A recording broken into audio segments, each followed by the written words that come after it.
বিসমিল্লাহ আসসালাতু আসসালামু আলা রাসূলিল্লাহ ওয়া আলা আলিহি ওয়া সাহবিহি ওয়া মান ওয়ালা রব্বানা জিদনা ইলমা রব্বি ইশরাহ লি সাদরি ওয়া ইয়াসসির লি আমরি ওয়াহলুল উকদাতাম মিন লিসানি ইয়াফকাহু কওলি।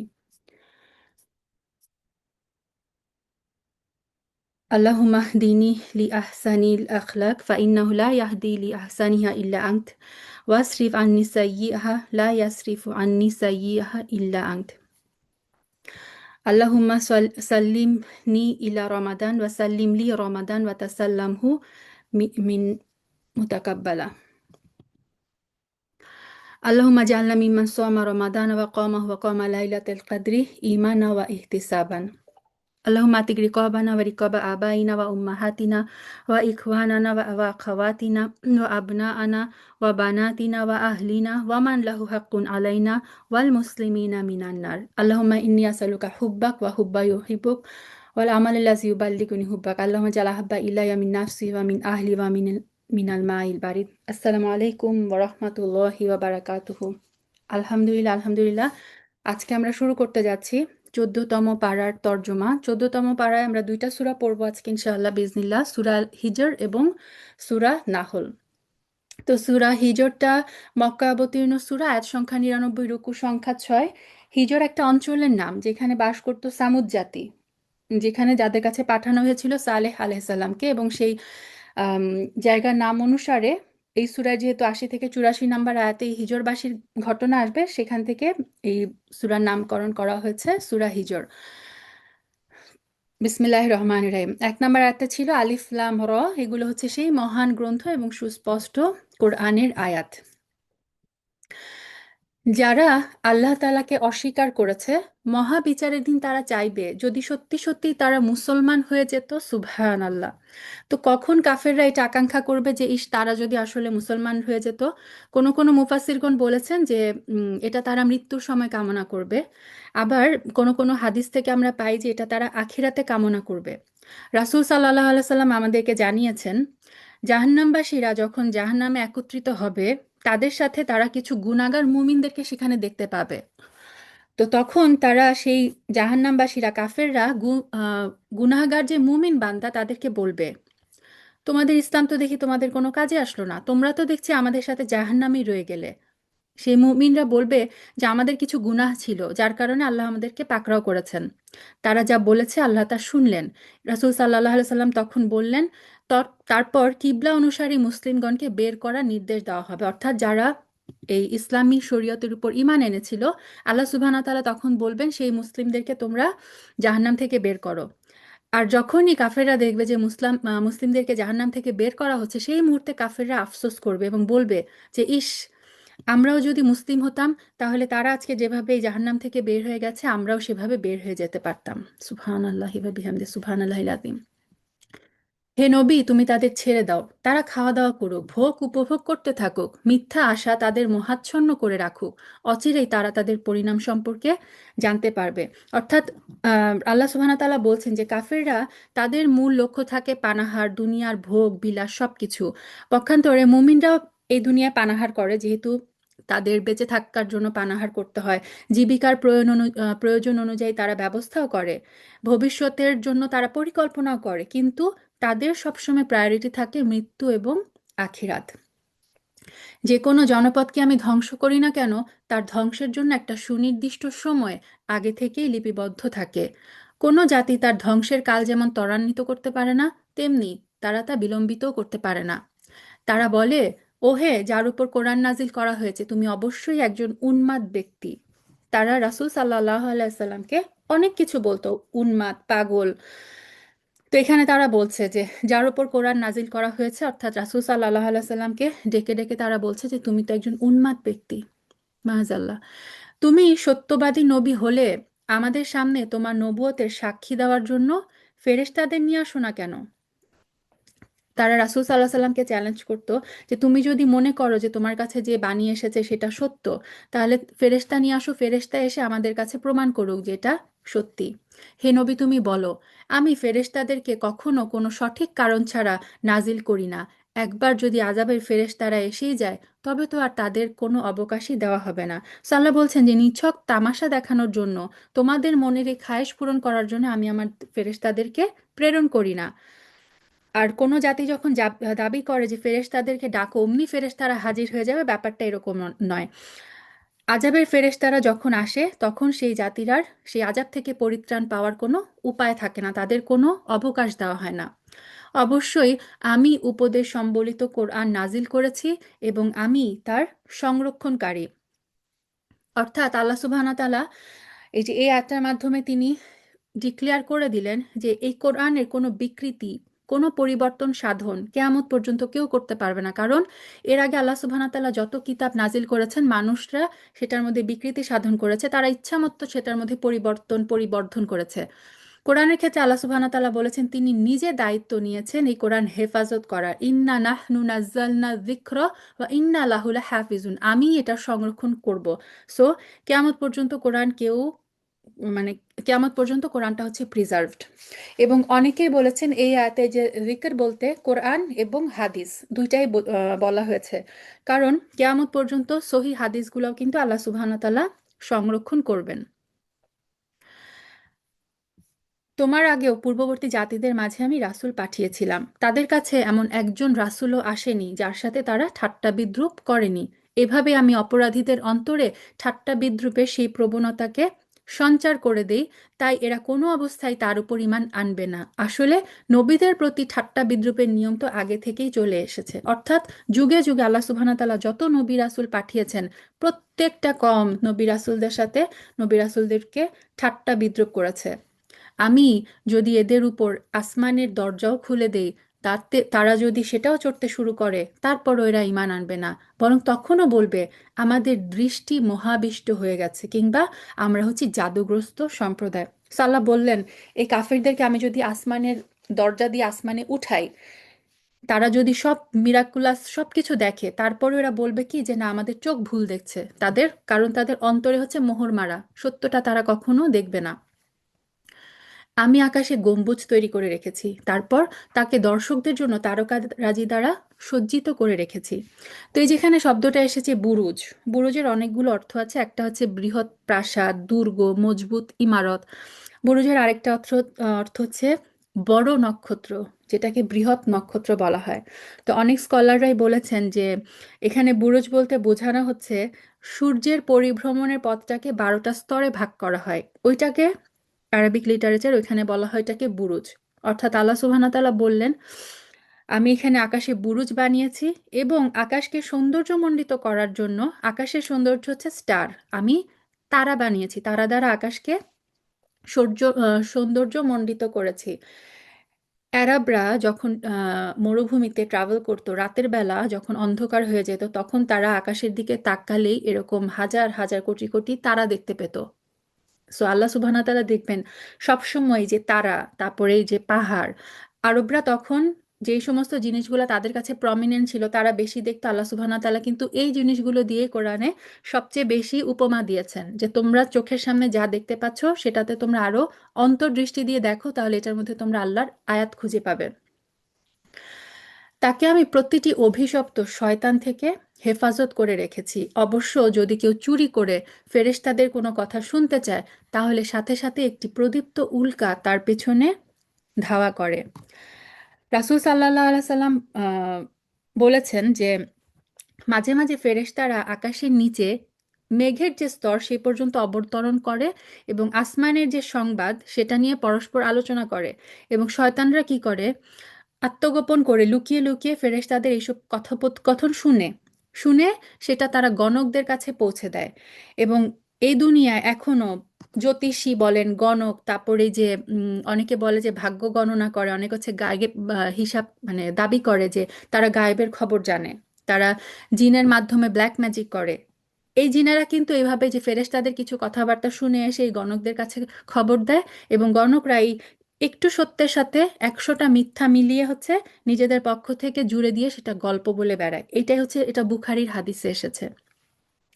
এবং আল্লাহ সুবহানাহু ওয়া তাআলা বললেন এই যে জিনেরা যখন এরকম কথা শুনতে যায় শয়তানরা, তখন প্রদীপ্ত উল্কা তার পিছনে ধাওয়া করে। মাঝে মধ্যে আমরা শুটিং স্টার দেখতে পাই না, যে তারা তারা খসে।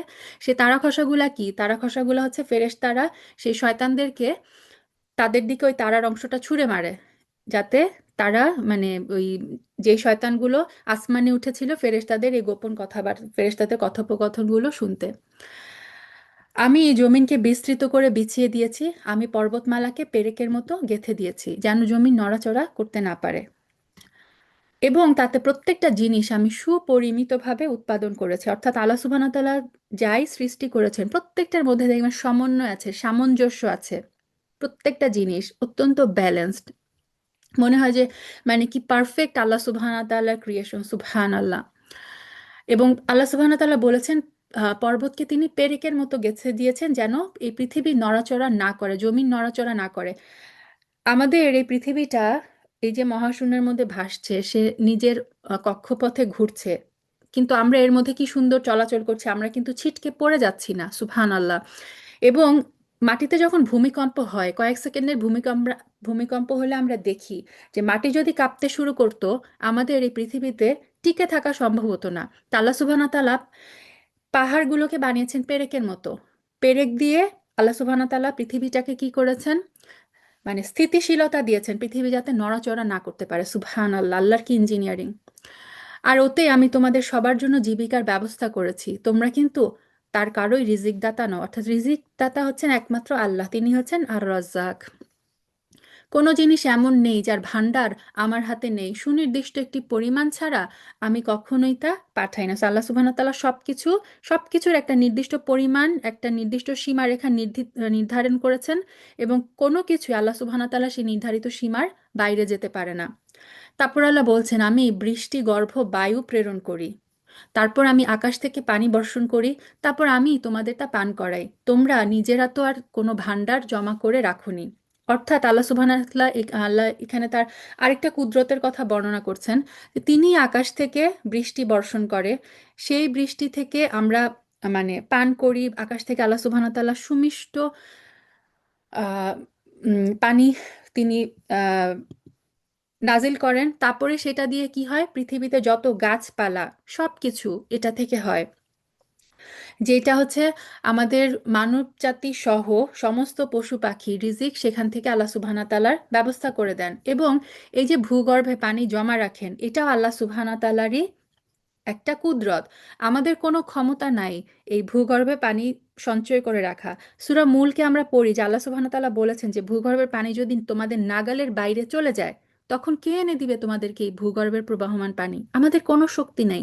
সো আল্লাহ বৃষ্টির মাধ্যমে পানি দেন, এবং আল্লাহ সুবহানাহু ওয়া তাআলাই ভূমিকে এমনভাবে সৃষ্টি করেছেন যেন ভূমি কি করে সেই পানি নিজের মধ্যে ধারণ করতে পারে, যেখান থেকে আমরা ভূগর্ভস্থ পানি পাই, যেখান থেকে সমস্ত এত বড় বড় গাছপালা সবকিছু কোথা থেকে রিজিক পাচ্ছে, এই ভূগর্ভস্থ পানি থেকে। সুবহান আল্লাহ।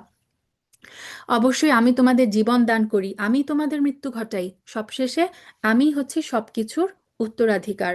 তোমাদের আগে যারা গত হয়ে গেছে তাদের যেমন আমি জানি, তেমনি জানি তোমাদের পরবর্তীদেরও। তো এখানে পূর্ববর্তী আর পরবর্তী কারা, এটা নিয়ে অনেক স্কলাররা অনেক রকম মন্তব্য করেছেন। কেউ বলেছেন যারা অলরেডি জন্মগ্রহণ করেছেন তারা হচ্ছে পূর্ববর্তী, আর যারা এখনো জন্মগ্রহণ করেনি তারা হচ্ছে পশ্চাৎগামী। কেউ বলেছেন আগের সমস্ত উম্মতরা হচ্ছে অগ্রগামী আর উম্মতে মুহাম্মাদি হচ্ছে পশ্চাৎগামী। কেউ বলেছেন ইবাদতকারী সৎকর্মশীলরা অগ্রগামী, গুনাহগাররা হচ্ছে পশ্চাৎগামী। আল্লাহু আলাম। বাট আল্লাহ বললেন যে সবাই, তোমাদের সবাইকে আমি জানি, তোমাদের সমস্ত খবর আমার কাছে আছে। নিঃসন্দেহে তোমার রব একদিন তাদের সবাইকে একত্রিত করবেন, নিঃসন্দেহে তিনি প্রবল প্রজ্ঞাময় সর্বজ্ঞ। অবশ্যই আমি মানুষকে ছাঁচে ঢালা শুকনা ঠনঠনে মাটি থেকে পয়দা করেছি, আর জিন তাকে আমি আগেই আগুনের উত্তপ্ত শিখা থেকে সৃষ্টি করেছি। তো এই যে সলসল মিন হামা ইন মাসনুন, সলসলটা হচ্ছে মানে শুকনা কালো ঠনঠনে পচা মাটি, যেটা দুর্গন্ধযুক্ত মাটি, এমন ধরনের কালো কাদামাটিকে বোঝায় যার মধ্যে দুর্গন্ধ সৃষ্টি হয়েছে, যাকে আমরা যে আমরা বলি না পাক কাদা, কাদামাটি, ওইরকম। তো আল্লাহ সুবহানাহু ওয়া তাআলা জানালেন যে এরকম দুর্গন্ধযুক্ত কাদা মাটির গোলা থেকে মানুষকে বানানো হয়েছে। এবং সেটা যখন শুকিয়ে গেছে, কাদা মাটি শুকালে কি হয়, ঠনঠন আওয়াজ হয় কিন্তু ওটার মধ্যে বাড়ি দিলে। আল্লাহ সুবহানাহু ওয়া তাআলা বললেন তারপর সেটা যখন শুকিয়ে গেছে তখন সেটার মধ্যে আল্লাহ সুবহানাহু ওয়া তাআলা রূহ ফুঁকে দিয়েছেন। আর জিনকে তিনি সৃষ্টি করেছেন স্মোকলেস ফায়ার থেকে, এমন আগুন যেটার মধ্যে কোনো ধোঁয়া নেই। স্মরণ করো যখন আমি ফেরেশতাদের বলেছিলাম আমি অচিরেই ছাঁচে ঢালা ঠনঠনে শুকনা মাটি থেকে মানুষ সৃষ্টি করতে যাচ্ছি। তারপর যখন আমি তাকে পুরাপুরি সুঠাম করে নিব, আমার রূহ থেকে তাতে কিছু ফুঁকে দিব, তখন তোমরা তার সামনে সাজদাবনত হয়ে যাবে। তো এখান থেকে বোঝা যায় রূহটা হচ্ছে আল্লাহ সুবহানাহু ওয়া তাআলার একটা স্পেশাল সৃষ্টি। এবং এখানে আল্লাহ বললেন যে আমি যখন ওই শুকনা ঠনঠনে মাটি থেকে সৃষ্ট কাঠামোটার মধ্যে রূহ ফুঁকে দিব, তারপর তোমরা তাকে সাজদা করবে। সো এই রূহটার মাধ্যমেই কিন্তু মানুষ কি হয়, সম্মানিত হয়। আল্লাহ যখন আদম আলাহ সাল্লামের মধ্যে রূহ সঞ্চার করলেন, তারপরে তারপর আল্লাহর আদেশে ফেরেশতারা সবাই সাজদা করলো, একমাত্র ইবলিস ছাড়া। সে সাজদাকারীদের দলভুক্ত হতে অস্বীকার করলো। আল্লাহ তাআলা বললেন, তোমার কি হলো, তুমি যে সাজদাকারীদের দলে শামিল হলে না? ইবলিস বলল, হে আল্লাহ, আমি কখনো এমন মানুষের জন্য সাজদা করতে পারি না যাকে তুমি ছাঁচে ঢালা শুকনো ঠনঠনে মাটি থেকে বানিয়েছো। আল্লাহ তাআলা বললেন, তাহলে তুমি এক্ষুনি এখান থেকে বেরিয়ে যাও, কেননা তুমি অভিশপ্ত। তুমি হচ্ছে রজিম, অভিশপ্ত। অবশ্যই তোমার উপর অভিশাপ হিসাব নিকাশের দিন পর্যন্ত, অর্থাৎ কিয়ামত পর্যন্ত ইবলিসের উপর আল্লাহ সুবহানাহু ওয়া তাআলার এই অভিশাপ জারি থাকবে। ইবলিস বলল, হে রব, অতঃপর তুমিও আমাকে সেই দিন পর্যন্ত অবকাশ দাও যেদিন তাদের পুনরায় জীবিত করা হবে। আল্লাহ বললেন, হ্যাঁ যাও, যাদের অবকাশ দেওয়া হয়েছে নিঃসন্দেহে তুমি তাদের অন্তর্ভুক্ত। অর্থাৎ কিয়ামত পর্যন্ত আল্লাহ সুবহানাহু ওয়া তাআলা ইবলিসকে টাইম দিলেন। এই অবকাশ একটা সুনির্দিষ্ট সময় আসার দিন পর্যন্ত। ইবলিস বলল, হে আমার রব, তুমি যেভাবে আজ আমাকে পথভ্রষ্ট করলে, আমিও মানুষদের জন্য পৃথিবীতে তাদের গুনাহ কাজসমূহকে শোভন করে তুলব, তাদের সবাইকে আমি পথভ্রষ্ট করে ছাড়ব। সো ইবলিস আল্লাহ সুবহানাহু তাআলার উপরে মানে একটা ভ্রান্ত একটা দোষ চাপিয়ে দিল। সে বলল যে আল্লাহ সুবহানাহু তাআলাই নাকি তাকে পথভ্রষ্ট করেছে। এবং সে বলল যে তুমি যেরকম ভাবে আমাকে পথভ্রষ্ট করে জান্নাত থেকে বের করে দিলে, আমিও তোমার এই মানুষদের জন্য পৃথিবীতে তাদের সমস্ত পাপকে তাদের জন্য চিত্তাকর্ষক করে রাখবো। তারা তোমার নির্দেশ ভুলে যাবে এবং তাদেরকে আমি সবাইকে পথভ্রষ্ট করেই ছাড়বো। তবে তাদের মধ্যে যারা তোমার খাঁটি বান্দা তাদের কথা আলাদা। অর্থাৎ ইবলিসের জোর খাটবে শুধু তাদের উপরে যারা হচ্ছে বিপদগামী, যারা আল্লাহর সত্যিকারের বান্দা। ইবলিসের কোনো জোর কিন্তু তাদের উপর খাটবে না। যারা ইখলাসের সাথে আল্লাহর ইবাদত করবে, অন্য কোনো দিকে তাকাবে না, তার উপর ইবলিসের কোনো প্রভাব কাজ করবে না। আল্লাহ তাআলা বললেন, আমার সেই সব খাঁটি বান্দাদের আমার কাছ পর্যন্ত পৌঁছানোর এটাই হচ্ছে সহজ সরল পথ। হ্যাঁ, এই গোমরাহ মানুষদের মধ্যে যারা তোমার অনুসরণ করবে, অর্থাৎ যারা ইবলিসের অনুসরণ করবে, তারা ছাড়া অন্যরা অবশ্যই আমার খাঁটি বান্দা। তাদের উপর তোমার কোনো আধিপত্য চলবে না। অবশ্যই জাহান্নাম হবে তাদের সবার প্রতিশ্রুত স্থান। তাতে থাকবে 7টা বিশালকায় দরজা। এগুলোর প্রত্যেকটা দরজার জন্য নির্দিষ্ট থাকবে এক এক নির্দিষ্ট অংশ। তো এই আয়াতটা থেকে প্রমাণ হয় জাহান্নামের 7টা দরজা রয়েছে। এবং আলী রাদিয়াল্লাহু তাআলা আনহু বলেন যে জাহান্নামের দরজা 7টা, সেগুলা একটার উপরে একটা থাকবে এবং একটা পূর্ণ হওয়ার পরে আরেকটা, এভাবে একটা একটা করে জাহান্নাম আল্লাহ সুবহানাহু ওয়া তাআলা পাপী বান্দাদেরকে দিয়ে পূর্ণ করবেন। আল্লাহুম্মা আজিরনা মিনান নার। অপরদিকে যারা আল্লাহকে ভয় করে তারা অবশ্যই সেদিন জান্নাত এবং তার ঝর্ণাধারায় অবস্থান করবে। তাদের বলা হবে, তোমরা শান্তি এবং নিরাপত্তার সাথে সেখানে প্রবেশ করো। আর তাদের অন্তরের হিংসা বিদ্বেষ আমি দূর করে দিব। তারা একে অপরের ভাই হয়ে পরস্পরের মুখামুখি সেখানে অবস্থান করবে। অর্থাৎ সৎ লোকদের মধ্যে দুনিয়াতেও কিন্তু পারস্পরিক ভুল বোঝাবুঝি হয়। সো দুনিয়ার জীবনে এরকম আল্লাহ সুবহানাহু তাআলার বান্দাদের মধ্যে যদি কোনো ভুল বোঝাবুঝি, কোনো কিছু নিয়ে মনোমালিন্য সৃষ্টি হয়, তাহলে জান্নাতে প্রবেশ করার সময় সেটা আল্লাহ সুবহানাহু তাআলা দূর করে দিবেন। পরস্পরের মন থেকে তাদের একেবারে সবার মন পরিষ্কার করে দেওয়া হবে। জান্নাতে কারো মধ্যে কোনো ঘিল থাকবে না, কারোর জন্য কোনো হিংসা, কারোর জন্য কোনো বিদ্বেষ থাকবে না। বুখারীর হাদিসে এসেছে রাসূল সাল্লাল্লাহু আলাইহি সাল্লাম বলেছেন, মুমিনদেরকে জাহান্নাম থেকে মুক্তি দেওয়ার পর, অর্থাৎ মানে যারা শাস্তিপ্রাপ্ত হবে সেই সমস্ত মুমিনদেরকে জাহান্নাম থেকে বের করার পরে জান্নাত এবং জাহান্নামের মাঝখানে একটা পুলের কাছে আটকানো হবে। সেখানে দুনিয়াতে তাদের একজন অপরজনের উপর যে সমস্ত অত্যাচার করেছে সেগুলোর কিসাস নেওয়া হবে, অর্থাৎ সমস্ত বদলা এখানে ক্লিয়ার করে দেওয়া হবে। তারপর যখন তারা সম্পূর্ণভাবে সাফ এবং স্বচ্ছ হয়ে যাবে, তখন তাদেরকে জান্নাতে ঢোকার অনুমতি দেওয়া হবে। আর যার হাতে মুহাম্মাদের প্রাণ, তার শপথ করে বলছি, তাদের প্রত্যেকে দুনিয়ায় তাদের অবস্থান স্থলের চেয়েও বেশি ভালোভাবে জান্নাতে তাদের অবস্থান স্থলের পথ পেয়ে যাবে। অর্থাৎ দুনিয়া যেমন আমরা আমাদের নিজেদের বাসা খুব সহজে খুঁজে পাই, ঠিক তেমনি রাসূল সাল্লাল্লাহু আলাইহি সাল্লাম বলেছেন জান্নাতে জান্নাতীরা তাদের নিজস্ব যে প্রাসাদ, তাদের যে থাকার জায়গা হবে, সেদিন সেটা এর চেয়েও সহজে তারা নিজেদের বাসস্থান জান্নাতে খুঁজে নিবে। আল্লাহুম্মা ইন্না নাসআলুকাল জান্নাহ। সেখানে তাদের কোনো রকম অবসাদ স্পর্শ করবে না। আর সেখান থেকে তাদের কোনোদিনও বের করে দেওয়া হবে না। অর্থাৎ জান্নাত হচ্ছে চিরস্থায়ী। এবং জান্নাতের আরেকটা কোয়ালিটি হচ্ছে জান্নাতে গিয়ে কেউ কোনোদিন টায়ার্ড হবে না। আমরা এখন দুনিয়া অনেক কিছুতে টায়ার্ড হয়ে যাই, ক্লান্তি ফিল করি, দুর্বলতা ফিল করি। জান্নাতে কেউ কোনো ক্লান্তি, কোনো দুর্বলতা অনুভব করবে না। হে নবী, তুমি আমার বান্দাদের বলে দাও, আমি অবশ্যই ক্ষমাশীল, পরম দয়ালু। নাব্বি ইবাদি, আমার বান্দাদের খবর দাও। খবর দাও কি? আনাল গফুরুর রহিম। সুবহান আল্লাহ, আমাদের রব হচ্ছে গফুর, তিনি ক্ষমাশীল। তো আমরা যেন সবসময় আল্লাহ সুবহানাহু ওয়া তাআলার কাছে ক্ষমা চাই, সবসময় যেন তার রহমতের প্রত্যাশী হই।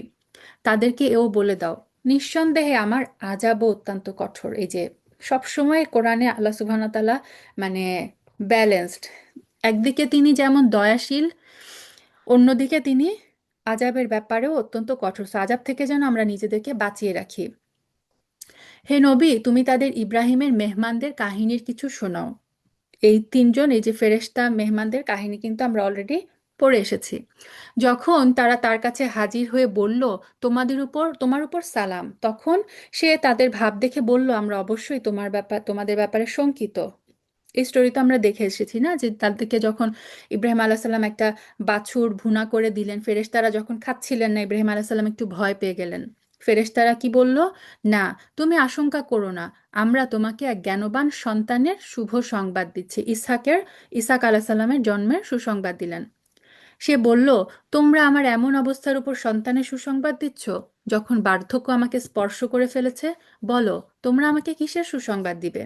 তারা বলল, হ্যাঁ, আমরা তোমাকে সঠিক সুসংবাদই দিচ্ছি। তারপর তুমি হতাশাগ্রস্তদের দলভুক্ত হইও না। সে বলল, পথভ্রষ্ট এবং গোমরাহ ব্যক্তি ছাড়া আল্লাহর রহমত থেকে কে নিরাশ হতে পারে?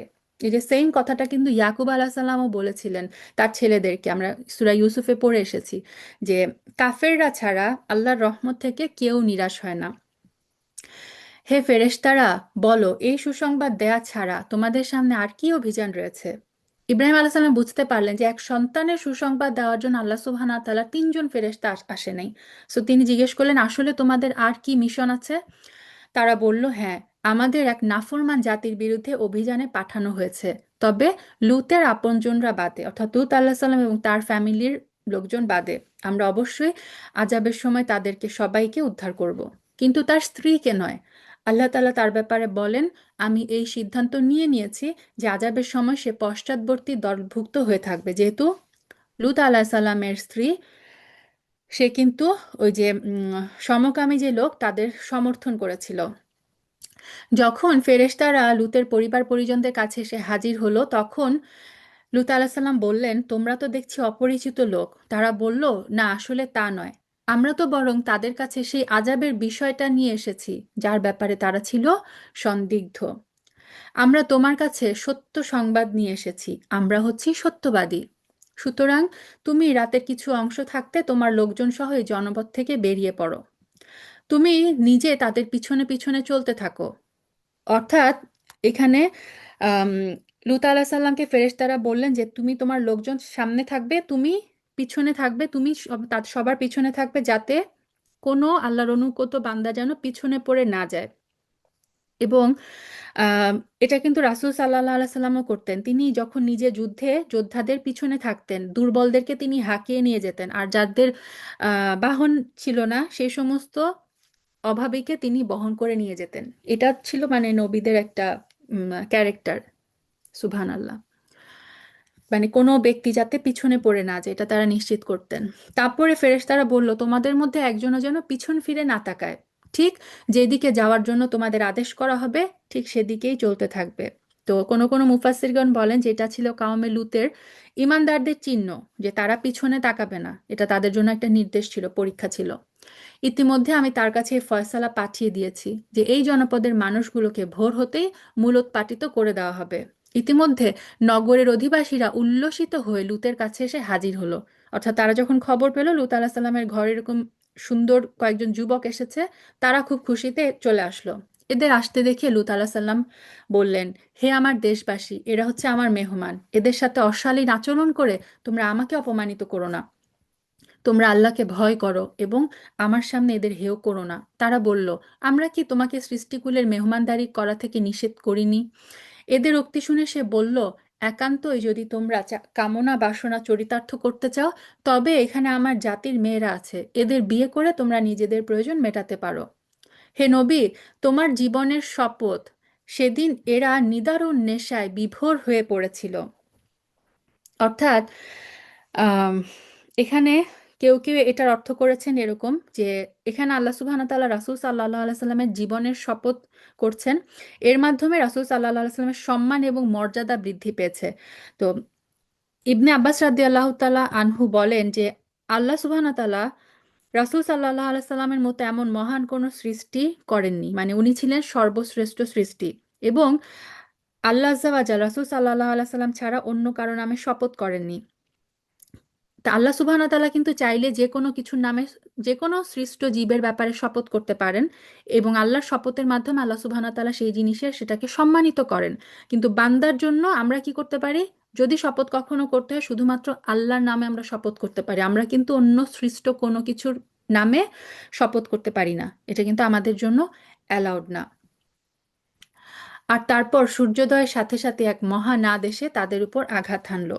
অর্থাৎ লূত আলাইহিস সালামের কওম ধ্বংস হয়ে গেল।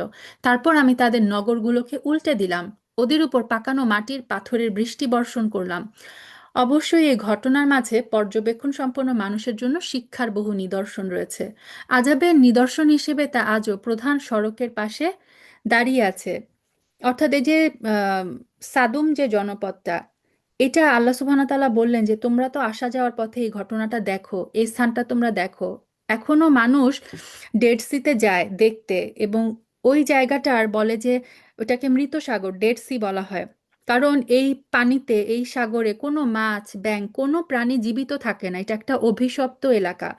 এবং সায়েন্টিস্টরা অনেক মানে এটা নিয়ে রিসার্চ করেছেন, দেখেছেন যে এই সাগরে পানির অংশ খুব কম, তেল জাতীয় উপাদান অনেক অধিক এবং লবণ অত্যাধিক। সো কোনো ধরনের সামুদ্রিক প্রাণী এটার মধ্যে জীবিত থাকতে পারে না। তো আমাদের একটা জিনিস মনে রাখতে হবে যে রাসূল সাল্লাল্লাহু আলাইহি সাল্লাম যখনই এই আল্লাহ সুবহানাহু ওয়া তাআলার গজবপ্রাপ্ত কোনো স্থান দিয়ে অতিক্রম করতেন, তখন তার সুন্নাহটা ছিল তিনি আল্লাহর ভয়ে মাথা নিচু করে ফেলতেন, এবং তার সওয়ারি যে উট সেটাকে দ্রুত হাঁকিয়ে সেসব স্থান পার করে চলে যেতেন।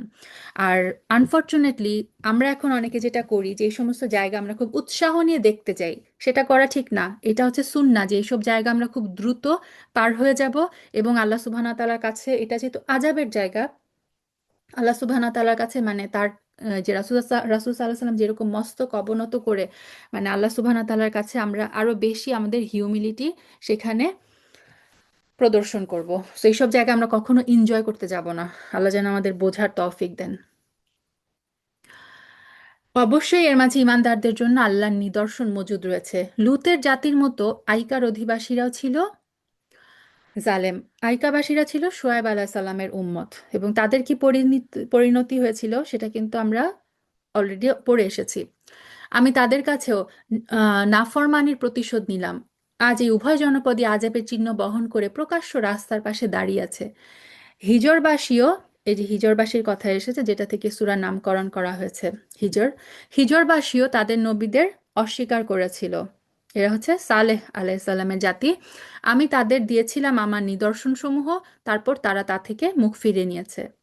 তারা পাহাড় কেটে কেটে নিজেদের জন্য ঘর বানাতো এই আশায় যে তারা সেখানে নিশ্চিন্তে জীবন কাটাতে পারবে। তারপর নাফরমানির জন্য এক প্রত্যুষে তাদের উপর মহানাদেশে আঘাত হানলো। তারপর দুনিয়ার যা কিছু কামাই তারা করেছে, আল্লাহর গজবের সামনে তা কোনোই কাজে আসেনি। অর্থাৎ এই যে পাহাড় কেটে কেটে এরা আলিশান ইমারত নির্মাণ করেছিল, এবং আহ আল্লাহ সুবহানাহু তাআলার যে উট, সেই উটনিটাকে তারা হত্যা করার পরে আল্লাহর আযাব যখন আসে, তখন তাদের এই বিশাল পাহাড়ের মধ্যে এত যে ইমারত, কোনো কিছুই তাদেরকে কিন্তু এই আযাব থেকে রক্ষা করতে পারেনি। আকাশমালা, জমিন এবং এই দুইয়ের মাঝে যা কিছু আছে তার কোনোটাই আমি অযথা পয়দা করিনি। অবশ্যই একদিন কিয়ামত আসবে। অতএব হে নবী, তুমি সৌজন্যমূলক আচরণের সাথে ওদেরকে ক্ষমা করো।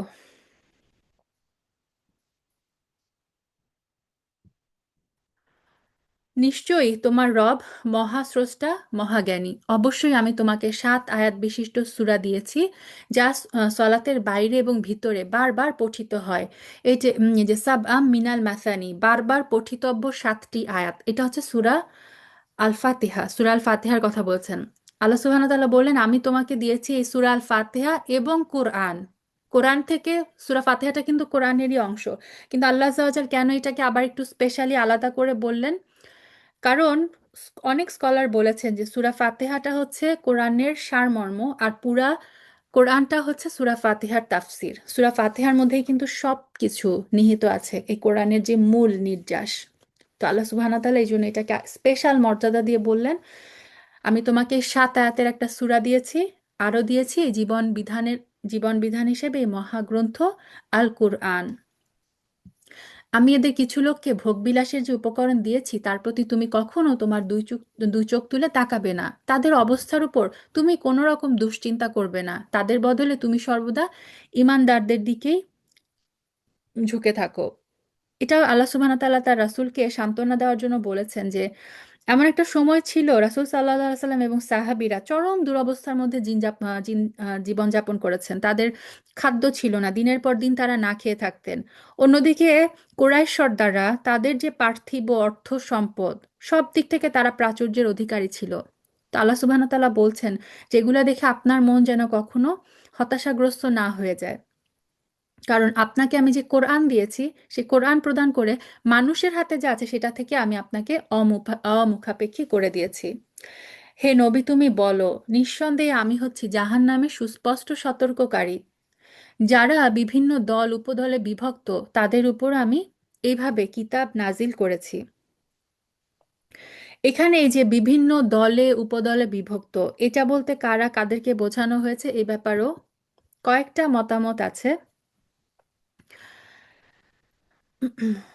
আচ্ছা, কারো কারো মতে আম, মক্কার কুরাইশদের মধ্যে কিছু লোক ছিল যারা, মানে কেউ বলতো যে কোরআন হচ্ছে জাদু, কেউ বলতো কোরআন হচ্ছে কবিতা, কেউ বলতো কোরআন হচ্ছে পূর্ববর্তীদের কাহিনী। কেউ কেউ বলেছেন এখানে ইহুদি নাসারাদেরকে বলা হয়েছে, যে তারা আল্লাহর যে দিন ছিল সেটার কিছু অংশ তারা মেনেছে, কিছু অংশ তারা মেনে নেয়নি। অর্থাৎ আল্লাহর দিনের মধ্যে তারা ডিভিশন করে ফেলেছে, ভাগ ভাগ করে ফেলেছে। তারপর আল্লাহ সুবহানাহু ওয়া তাআলা বলছেন যে এরা হচ্ছে সেই সব লোক যারা কোরআনকে টুকরা টুকরা করে দিয়েছিল। কোরআনকে কিভাবে টুকরা টুকরা করেছিল? ওয়ালিদ ইবনে মুগিরা কুরাইশদের কাছে এক মহাসমাবেশে সে হাজির হয় এবং সে বুদ্ধি করে আর কি, কুরাইশদের সাথে বলে যে হজের মৌসুম শুরু হয়ে গেছে। তো এখন চারদিক থেকে হজের সময় কি মানুষ মক্কায় আসে, কাবায়। তো এখন মানুষরা যখন আসবে, তখন তারা যখন এই তোমাদের সাথী মোহাম্মদ সাল্লাল্লাহু আলাইহি সাল্লাম এদের সম্পর্কে খবর পেয়ে তারা তোমাদেরকে এদের সম্পর্কে জিজ্ঞাসা করবে।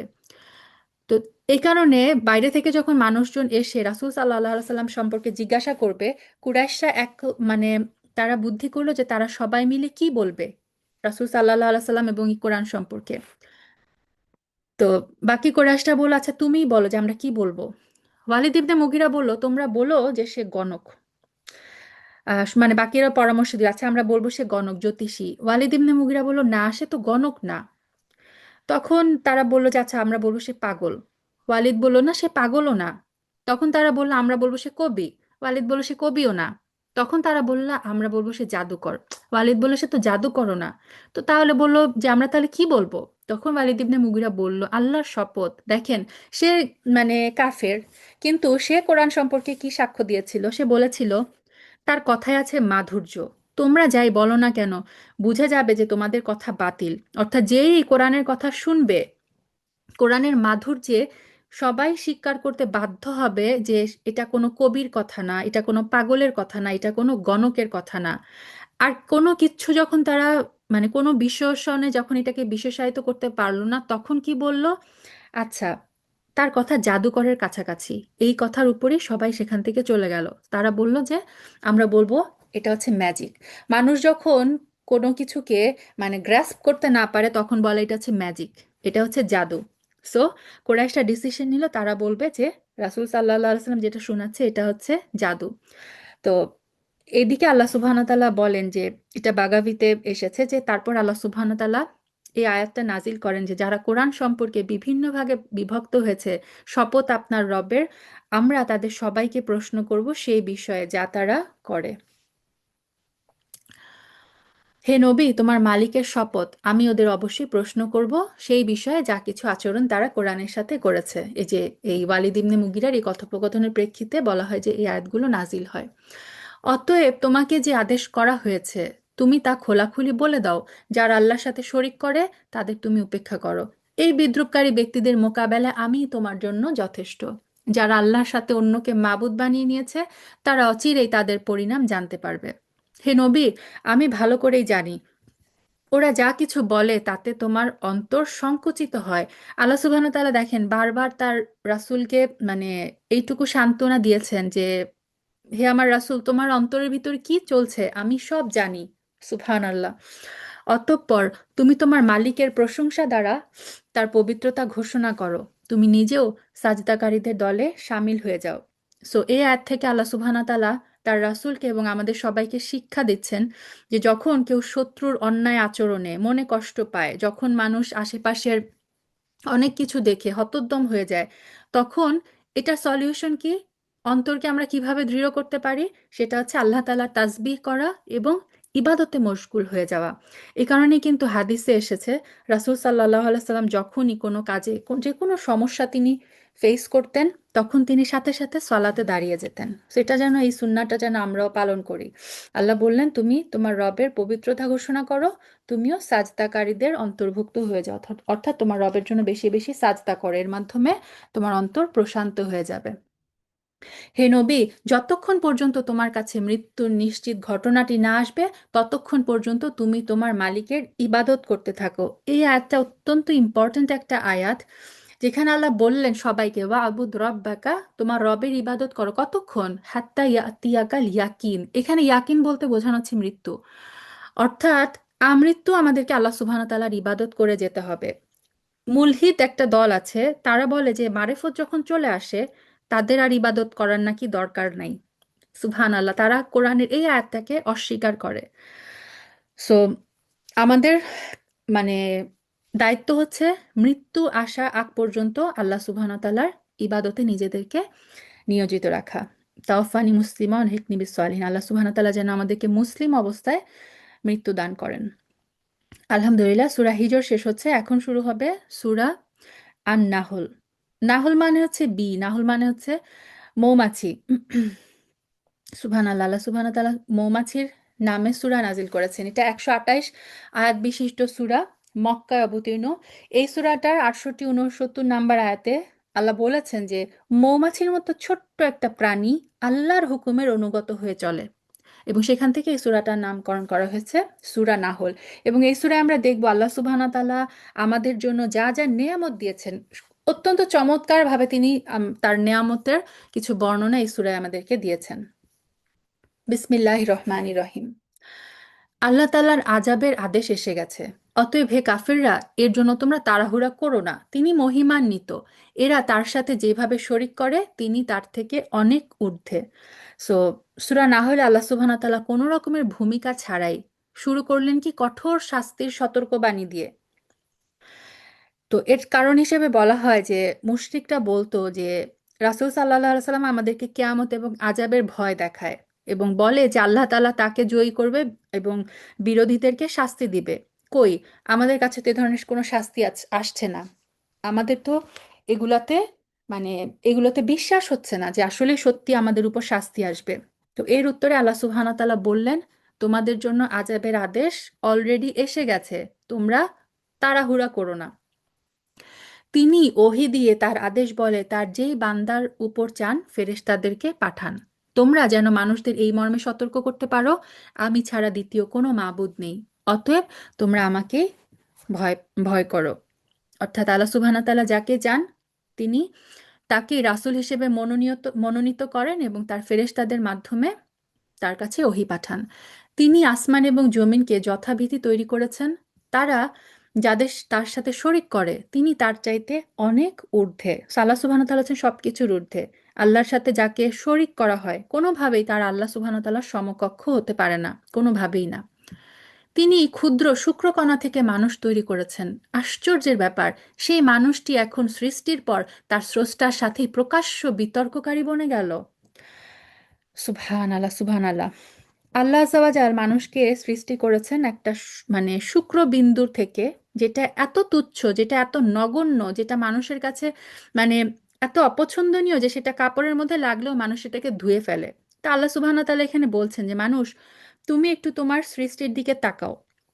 তুমি দেখো যে তোমাকে কত ক্ষুদ্র নগণ্য একটা শুক্রবিন্দু থেকে সৃষ্টি করা হয়েছে, এবং আল্লাহ সুবহানাহু ওয়া তাআলা তারপর তোমাকে সামর্থ্য দিয়েছেন, তোমাকে সব নিয়ামত দিয়ে তোমাকে এমন একটা মানুষ হিসেবে, সৃষ্টির সর্বশ্রেষ্ঠ জীব হিসেবে তোমাকে বড় করেছেন। তারপরে তুমি সেই মানুষ এখন তোমার স্রষ্টার সাথে বিতর্ক করো। মানে কত বড় আস্পর্ধা আমাদের মানুষদের। আল্লাহ মুস্তান। তারপর আল্লাহ বলছেন তার নেয়ামতের কথা, তিনি চতুষ্পদ জন্তু পয়দা করেছেন। তোমাদের জন্য ওতে শীতবস্ত্রের উপকরণ সহ আরো অনেক ধরনের উপকার রয়েছে। তাদের কিছু হতে তোমরা তো আহারও করে থাকো। অর্থাৎ এই যে চতুষ্পদ জন্তু যেমন উট, গরু, ছাগল, এগুলার কি, এগুলার চামড়া দিয়ে, গরু, ছাগল, ভেড়ার এগুলোর চামড়া দিয়ে কি করে মানুষ, চামড়া এগুলোর পশম দিয়ে টুপি, তারপরে আম, আরব দেশে তখন বিছানা, চামড়া দিয়ে বিছানা করা হতো। তো আল্লাহ সুবহানাহু ওয়া তাআলা বলেন একদিকে তোমরা এগুলা থেকে খাদ্যও খাও, কারণ এই সমস্ত জন্তু জবাই করে আমরা সেটা থেকে খাই, আবার যতদিন জীবিত থাকে এগুলোর দুধ দ্বারাও আমরা উপকৃত হয়েছে। চতুষ্পদ জন্তুর মধ্যে আল্লাহ সুবহানাহু ওয়া তাআলা আমাদের জন্য অসংখ্য নিয়ামত রেখেছেন। তোমরা যখন গোধূলি লগ্নে ওদের ঘরে ফিরিয়ে আনো এবং প্রভাতে যখন ওদের চারণভূমিতে নিয়ে যাও, তখন এর মাঝে তোমাদের জন্য নয়নাভিরাম সৌন্দর্য উপকরণ থাকে। অর্থাৎ রাখাল যখন তার এই পশুর পালগুলোকে হাঁকিয়ে নিয়ে যায় জমিতে, তখন এগুলো দেখে তার অন্তর কি হয়, পরিতৃপ্ত হয়। তোমাদের পণ্য সামগ্রীর বোঝাও তারা এমন দূর দূরান্তের জনপদ ও শহরে নিয়ে যায় যেখানে প্রাণান্তকর কষ্ট ব্যতি রেখে তোমরা কোনোদিনই পৌঁছাতে পারতে না। অবশ্যই তোমাদের রব তোমাদের উপর স্নেহপরায়ণ, পরম দয়ালু। তো এই সমস্ত জন্তুর আরেকটা গুরুত্বপূর্ণ উপকার হচ্ছে এরা কি করে, আমাদের যে ভারী জিনিসপত্র সেগুলো বহন করে নিয়ে যায়, এক জায়গা থেকে আরেক জায়গায় পৌঁছে দেয়। যেমন উট, আরব দেশে উট দিয়ে মানুষ মানে উটের কাফেলা এক জায়গা থেকে আরেক জায়গায় মরুভূমির মধ্য দিয়ে কি সুন্দরভাবে আল্লাহ সুবহানাহু ওয়া তাআলা কি অসাধারণ ব্যবস্থা করে রেখেছেন। উটকে বলা হয় মরুভূমির জাহাজ। ঘোড়া, খচ্চর এবং গাধা তিনি সৃষ্টি করেছেন যাতে তোমরা আরোহণ করো, তাতে শোভাবর্ধনের ব্যবস্থাও রয়েছে। তিনি আরো এমন অনেক ধরনের জন্তু সৃষ্টি করেছেন যার পরিমাণ এবং উপযোগিতা সম্পর্কে তোমরা এখনো অনেক কিছু জানো না। সেখানে আল্লাহ সুবহানাহু ওয়া তাআলা তার আরো তিনটা সৃষ্টির কথা বললেন, ঘোড়া, খচ্চর, গাধা। এগুলোতে মানুষ সওয়ারি হয়, ঠিক আছে। তো আল্লাহ সুবহানাহু ওয়া তাআলা এতগুলো কথা বলার পরে তারপর বললেন এছাড়াও আরো এমন অনেক জীবজন্তু আল্লাহ সুবহানাহু ওয়া তাআলা সৃষ্টি করেছেন যেটার পরিমাণ কি বা সেটার উপযোগিতা কি সেটা আমরা এখনো জানি না। হতে পারে সমুদ্রের নিচের এমন অনেক কিছু আছে, কিংবা মাটির নিচে এমন অনেক সৃষ্টি আল্লাহর আছে যেগুলো মানুষ এখনো দেখেনি, যেগুলো সম্পর্কে মানুষ এখনো কিছুই জানে না। সুবহানাল্লাহ। আল্লাহ তাআলার উপরেই রয়েছে মানুষদের সরল পথ নির্দেশ করা, বিশেষ করে যেখানে তার মধ্যে কিছু বাঁকা পথও রয়েছে। তিনি যদি চাইতেন তাহলে অবশ্যই তিনি তোমাদের সবাইকে সরল পথে পরিচালিত করে দিতে পারেন। সরল পথ হচ্ছে সেই পথ যেটা হচ্ছে মানে স্ট্রেইট জান্নাতে চলে যায়। এবং আল্লাহ সুবহানাহু ওয়া তাআলা শুধু আমাদেরকে দুনিয়ায় পথ চলার ব্যবস্থাই করে দেননি, আখিরাতে জান্নাত পর্যন্ত যে পৌঁছানোর যে পথ সেটাও কিন্তু তিনি আমাদেরকে এই কোরআনের মাধ্যমেই বলে দিয়েছেন। তিনি আসমান থেকে তোমাদের জন্য পানি বর্ষণ করেন, তার কিছু হচ্ছে পান করার আর কিছু এমন যে তা দ্বারা গাছপালা জন্মে, যাতে তোমরা জন্তু জানোয়ারদের লালন পালন করো। সো আগের আয়াতগুলোতে আল্লাহ সুবহানাহু ওয়া তাআলা জমিনে যে সমস্ত প্রাণী চলাফেরা করে তাদেরকে মানুষের উপকারের জন্য সৃষ্টি করেছেন সেটা বললেন। আর এখন বলছেন এই যে জন্তুদের চলার পরে এসব জন্তুরা কি খায়, ঘাস। সো আল্লাহ সুবহানাহু ওয়া তাআলা বললেন, তোমাদের জন্য আমি শুধু এই জন্তুই সৃষ্টি করিনি, এই জন্তুদের যে খাওয়া, তোমাদের যে খাদ্য পানীয় সবকিছু ব্যবস্থা আমি করেছি। আকাশ থেকে বৃষ্টি বর্ষণের মাধ্যমে ঘাস জন্মায়, যেটা থেকে হচ্ছে এই জন্তুদের চারণ ক্ষেত্র, এবং তোমরাও এই পানি দ্বারা বিভিন্নভাবে উপকৃত হও। এই পানি দিয়ে তিনি তোমাদের জন্য শস্য উৎপাদন করেন, জাইতুন, খেজুর, আঙ্গুর, সব ধরনের ফল উৎপাদন করেন। অবশ্যই এর মাঝে চিন্তাশীল সম্প্রদায়ের জন্য অনেক নিদর্শন রয়েছে। সুবহানাল্লাহ। রং বেরঙের তিনি তোমাদের জন্য রাত দিন এবং চাঁদ সূর্যকে নিয়ন্ত্রিত করে দিয়েছেন। নক্ষত্ররাজিও তার আদেশে নিয়ন্ত্রণাধীন রয়েছে। অবশ্যই এর মাঝে তাদের জন্য প্রচুর নিদর্শন রয়েছে যারা বোধ শক্তি সম্পন্ন। এখানে আল্লাহ তার আরো কিছু নিয়ামতের কথা বলছেন, যে আম, আল্লামা শাঙ্কিতি রাহিমাহুল্লাহ বলেছেন যে এই আয়াতে আল্লাহ বর্ণনা করেছেন তার বান্দাদের জন্য পাঁচটা গুরুত্বপূর্ণ অত্যন্ত বড় নিয়ামত, এবং এগুলোর মধ্যে যে কি কি উপকারিতা আছে সেটা মানুষ এখনো পুরোপুরি বুঝতে পারেনি। এটা সম্পূর্ণ আল্লাহ সুবহানাহু ওয়া তাআলার, মানে সবটা জানেন। এই পাঁচটা নিয়ামত কি? রাত, দিন, সূর্য, চাঁদ এবং তারা। এবং দেখবেন এই পাঁচটা নিয়ামতের কথা কোরআনে কিন্তু বারবার আল্লাহ সুবহানাহু ওয়া তাআলা এই নিয়ামতগুলোর কথা আমাদেরকে ঘোষণা দেন। রং-বেরঙের আরো অনেক বস্তু পৃথিবীর বুকে তিনি তোমাদের জন্য সৃষ্টি করে রেখেছেন। অবশ্যই এর মাঝে সেই সব জাতির জন্য নিদর্শন রয়েছে যারা এসব থেকে উপদেশ গ্রহণ করে। সো এগুলো ছাড়াও এই আসমানের বিভিন্ন চিহ্ন মানে নিদর্শনাবলীর ছাড়াও আল্লাহ সুবহানাহু ওয়া তাআলা বলেছেন মাটিতেও যদি আমরা তাকাই, আল্লাহ সুবহানাহু ওয়া তাআলা কত রঙের ফল, কত রঙের ফুল, জীবজন্তু, খনিজ সম্পদ, সবকিছু, এই যে আল্লাহ সুবহানাহু ওয়া তাআলা এত জীবনাকরণ আমাদের জন্য রেখেছেন। আল্লাহ বললেন যে এটা থেকে তারাই উপদেশ গ্রহণ করে যারা যারা হচ্ছে বোধ সম্পন্ন। তিনি আল্লাহ তাআলা যিনি সমুদ্রকে তোমাদের অধীনস্থ করে দিয়েছেন যেন তার মধ্য থেকে তোমরা তাজা মাছ খেতে পারো, এবং তা থেকে তোমরা মাঝে মাঝে মণিমুক্তার গহনাও আরোহণ করো, যা তোমরা পরিধান করো। তোমরা দেখতে পাচ্ছ কিভাবে জলযানগুলো তার বুক চিরে এগিয়ে চলে, যেন তোমরা এর মাধ্যমে তার অনুগ্রহ অনুসন্ধান করতে পারো। আশা করা যায় তোমরা তার নিয়ামতের কৃতজ্ঞতা আদায় করবে। তো এখানে আল্লাহ সুবহানাহু ওয়া তাআলা তার আরেকটা নিয়ামতের কথা বললেন, যে সমুদ্রের গর্ভে তিনি কি কি রেখেছেন মানুষের উপকারের জন্য। সমুদ্র থেকে মানুষ টাটকা মাছ খায়, এবং সমুদ্র থেকে ডুবুরিরা মূল্যবান যে অলংকার সামগ্রী সেগুলো বের করে নিয়ে আসে, বিভিন্ন ধরনের পার্লস, এগুলো আমরা অলংকার হিসেবে পড়ি। সুবহানাল্লাহ। এবং এই সমুদ্রকে আল্লাহ সুবহানাহু ওয়া তাআলা এই দূর দূরান্তের দেশে সফর করার জন্য রাস্তা করেছেন, রাস্তা বানিয়েছেন, এবং পণ্য দ্রব্য আমদানি রপ্তানি করা এই সমুদ্র পথে তিনি সহজ করে দিয়েছেন। এটা হচ্ছে জীবিকা উপার্জনের একটা মানে উত্তম উপায়, কারণ সমুদ্র পথের ব্যবসা বাণিজ্য করা কিন্তু সবচেয়ে বেশি লাভজনক, কস্ট কম। সো এই কারণেই মানে এখন পর্যন্ত কিন্তু এই সমুদ্র পথেই এই যে যত মালামাল এক দেশ থেকে কন্টেইনার কন্টেইনার ভরে কিন্তু সমুদ্র পথেই মানুষ এই বাণিজ্যিক মাল সামানাগুলো আনা নেওয়া করে। তো এটাও আল্লাহ সুবহানাহু ওয়া তাআলার নেয়ামত। সুবহানাল্লাহ, আলহামদুলিল্লাহ। তিনি জমিনের মধ্যে পাহাড় বসিয়ে রেখেছেন যাতে করে জমিন তোমাদের নিয়ে এদিক সেদিক ঢলে না পড়ে, যেটা আমরা সূরা হিজরেও পড়ে আসলাম।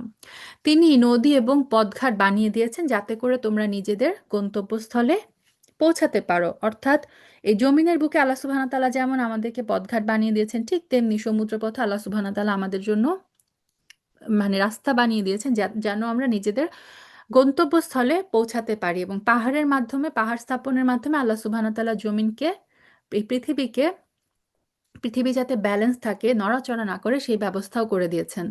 তিনি তোমাদের জন্য বিভিন্ন চিহ্ন সৃষ্টি করেছেন। তাছাড়া নক্ষত্রের অবস্থান দ্বারাও তারা পথের দিশা পায়। অর্থাৎ দিনের বেলা পথ খোঁজার জন্য আমরা বিভিন্ন নিদর্শন দেখে আমরা দিনের বেলা পথ চিনতে পারি, তেমনি রাতের বেলা পথ খুঁজে পাওয়ার জন্য আল্লাহ সুবহানাহু ওয়া তাআলা রেখেছেন তারকা। তো এখনকার যুগে এসে আমরা স্যাটেলাইট, তারপরে জিপিএস নেভিগেশন ইউজ করি, তখন তো এগুলো কিছু ছিল না। তো মরুভূমিতে তারার মাধ্যমে কিন্তু মানুষজন পথ চিনত। তোমরা যদি আল্লাহ তাআলার এই নিয়ামতগুলো গণনা করতে চাও তাহলে কখনো তা গণনা করে শেষ করতে পারবে না। নিশ্চয়ই আল্লাহ তাআলা হচ্ছেন ক্ষমাশীল, তিনি হচ্ছেন পরম দয়ালু। তোমরা যা কিছু গোপন করো আর যা কিছু প্রকাশ করো আল্লাহ তাআলা সব কিছু জানেন। আল্লাহ তাআলাকে বাদ দিয়ে এরা যাদেরকে ডাকে তারা তো কিছুই সৃষ্টি করতে পারে না, বরং তাদেরকেই সৃষ্টি করা হয়। তো এই যে আল্লাহ তার এতগুলো নেয়ামতের কথা বললেন, তারপর বললেন যে আল্লাহকে বাদ দিয়ে এরা যাদেরকে ডাকে, যারা আল্লাহ ব্যতীত অন্য কোনো কিছুর উপাসনা করে, এরা কি কোনো কিছু সৃষ্টি করতে পারে? না, বরং তাদেরকে হচ্ছে সৃষ্টি করা লাগে। মানুষ নিজের হাতে মূর্তি বানায়, সেই মূর্তিরই তারা আবার উপাসনা করে। সেগুলো তো হচ্ছে কতিপয় মৃত বস্তু, জীবিত কিছু নয়। তারা চৈতন্য রাখে না যে তাদের কখন আবার উঠিয়ে আনা হবে। সুবহানাল্লাহ। হে মানুষ, তোমাদের মাবুদ একজন। তারপর যারা পরকালের উপর ঈমান আনে না তাদের অন্তরসমূহ এমনি সত্য অস্বীকারী হয়ে পড়ে এবং এরা নিজেরাও হয় দারুণ অহংকারী। নিঃসন্দেহে আল্লাহ তাআলা জানেন এরা যা কিছু গোপন করে এবং যা কিছু প্রকাশ করে। তিনি কখনোই অহংকারীদের পছন্দ করেন না। যখন এদের জিজ্ঞাসা করা হয় তোমাদের রব কি ধরনের জিনিস নাজিল করলেন, তখন তারা বলে এটা হচ্ছে আগের কালের উপকথা। সো রাসূল সাল্লাল্লাহু আলাইহি সাল্লাম যখন মানে দাওয়াত দিতে শুরু করলেন, তখন চারদিক থেকে মক্কার লোকেরা যেখানেই যেত, বাইরের লোকজন মক্কার লোকদেরকে জিজ্ঞাসা করতো যে তোমাদের কাছে যে ব্যক্তি নবী হয়ে এসেছে সে তোমাদেরকে কি শিক্ষা দেয়, যে কোরআন সে পাঠ করছে, কোরআন কোন ধরনের কিতাব, কোরআনের মধ্যে কি বিষয় নিয়ে আলোচনা করা হয়েছে। তখন রাসূল সাল্লাল্লাহু আলাইহি সাল্লামের ব্যাপারে এবং কোরআন সম্পর্কে তারা এমন এমন ভাবে কথা বলতো যেন যারা মানে জিজ্ঞাসা করতো তারা যেন এই কোরআনের ব্যাপারে সমস্ত আগ্রহ হারিয়ে ফেলে। তারা বলতো সে তো জাদুকর, সে কবি, সে গণক, সে পাগল। সো তাদের কথায় মানে তার কথায় তোমরা পাত্তা দিও না, সে কি বলছে তোমরা এগুলো শুনো না। এভাবে তারা চেষ্টা করতো মানুষকে এই কোরআন থেকে দূরে রাখতে। তারা বলতে এগুলো সব আগের দিনে শুধু স্টোরি, এগুলোর মধ্যে কোনো জ্ঞানগর্ভ কিছু নাই। ফলে শেষ বিচারের দিন এরা নিজেদের পাপের ভার পূর্ণ মাত্রায় বহন করবে এবং এরা সেদিন তাদের পাপের বোঝাও বহন করবে যাদেরকে এরা জ্ঞান ভিত্তিক কোনো প্রমাণ ছাড়া গোমরাহ করে দিয়েছিল। সেদিন ওরা যা বহন করবে তা কতই না নিকৃষ্ট। তো এটা হচ্ছে নিয়ম। রাসূল সাল্লাল্লাহু আলাইহি সাল্লাম বলেছেন মুসলিমের হাদিসে, কেউ যখন কোনো ভালো কাজের সূচনা করে যত লোকের উপর আমল করবে তত লোকের আমলের সমপরিমাণ সওয়াব কিন্তু তার জন্য লেখা হবে, যেটা সাদকায়ে জারিয়ার মতো। আর ঠিক তেমনি যে কেউ মন্দ কাজের সূচনা করবে, যত লোক এই কাজ করবে সবার কাজের সমপরিমাণ গুনাহ কিন্তু তার জন্য লেখা হবে, অথচ তাদের গুনাহ সামান্যতম কমতি করা হবে না। সো এই সমস্ত লোকরা, তারা যাদেরকে বিভ্রান্ত করলো, তাদের পাপের বোঝাও কিন্তু এদেরকে সেদিন বহন করতে হবে।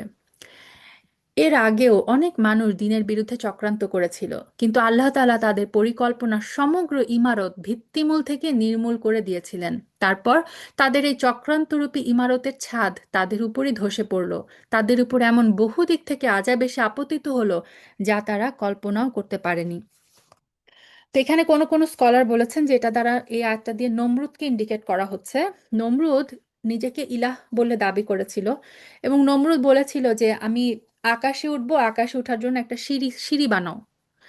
আল্লাহ বলছেন যে সেই সিঁড়িটা মূল উৎপাটন করা হয়েছে এবং তারপর আল্লাহ তাকে কিভাবে শাস্তি দিয়েছেন, সামান্য একটা মশা দিয়ে। সামান্য একটা মশা নমরুদের নাকের ছিদ্র দিয়ে ঢুকে গিয়েছিল এবং বলা হয় যে 400 বছর পর্যন্ত নমরুদ এই মশার শাস্তি ভোগ করেছে।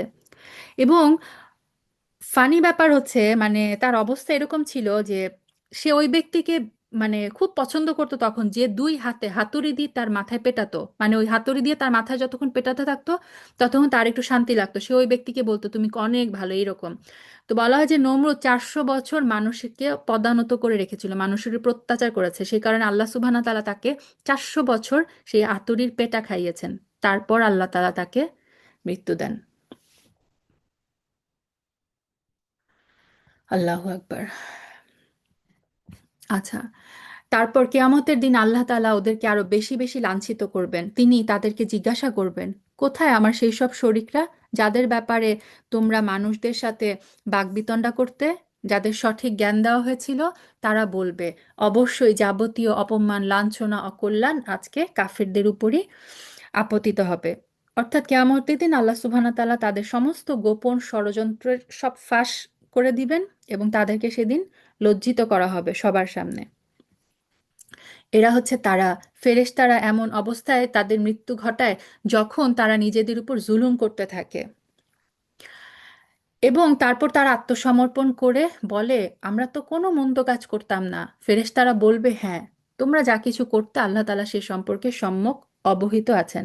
অর্থাৎ তাদের যখন আহ, মৃত্যুর ফেরেশতা আসবে, মালাকুল মউত আসবে, তারা তখন মিথ্যাচার করবে। তারা বলবে যে সূরা আনামেও আমরা পড়ে এসেছি এটা, যে তারা বলবে যে আল্লাহর শপথ আমরা কখনো মুশরিক ছিলাম না। এবং আল্লাহ সুবহানাহু ওয়া তাআলা বললেন যে তোমরা মিথ্যাচার করছো, তোমাদের কথা সঠিক নয়, তোমরা যাবতীয় মন্দ কাজ করতে এবং তোমরা যা করতে সে সম্পর্কে আল্লাহ সুবহানাহু ওয়া তাআলা সম্যক জ্ঞাত। সুতরাং জাহান্নামের দরজা দিয়ে তোমরা আগুনে প্রবেশ করো, সেখানে তোমরা চিরদিন থাকবে। অহংকারীদের আবাসস্থল কত নিকৃষ্ট। তারপর আল্লাহ ভীরু ব্যক্তিদের বলা হবে, তোমাদের রব তোমাদের জন্য কি নাজিল করেছেন? তারা বলবে, হ্যাঁ, তা তো এক মহা কল্যাণ। যারা নেক কাজ করে তাদের জন্য এই দুনিয়ায়ও কল্যাণ রয়েছে, আর পরকালের ঘর তো হচ্ছে আরো বেশি উৎকৃষ্ট কল্যাণ। মুত্তাকিদের এই আবাসস্থল কতই সুন্দর।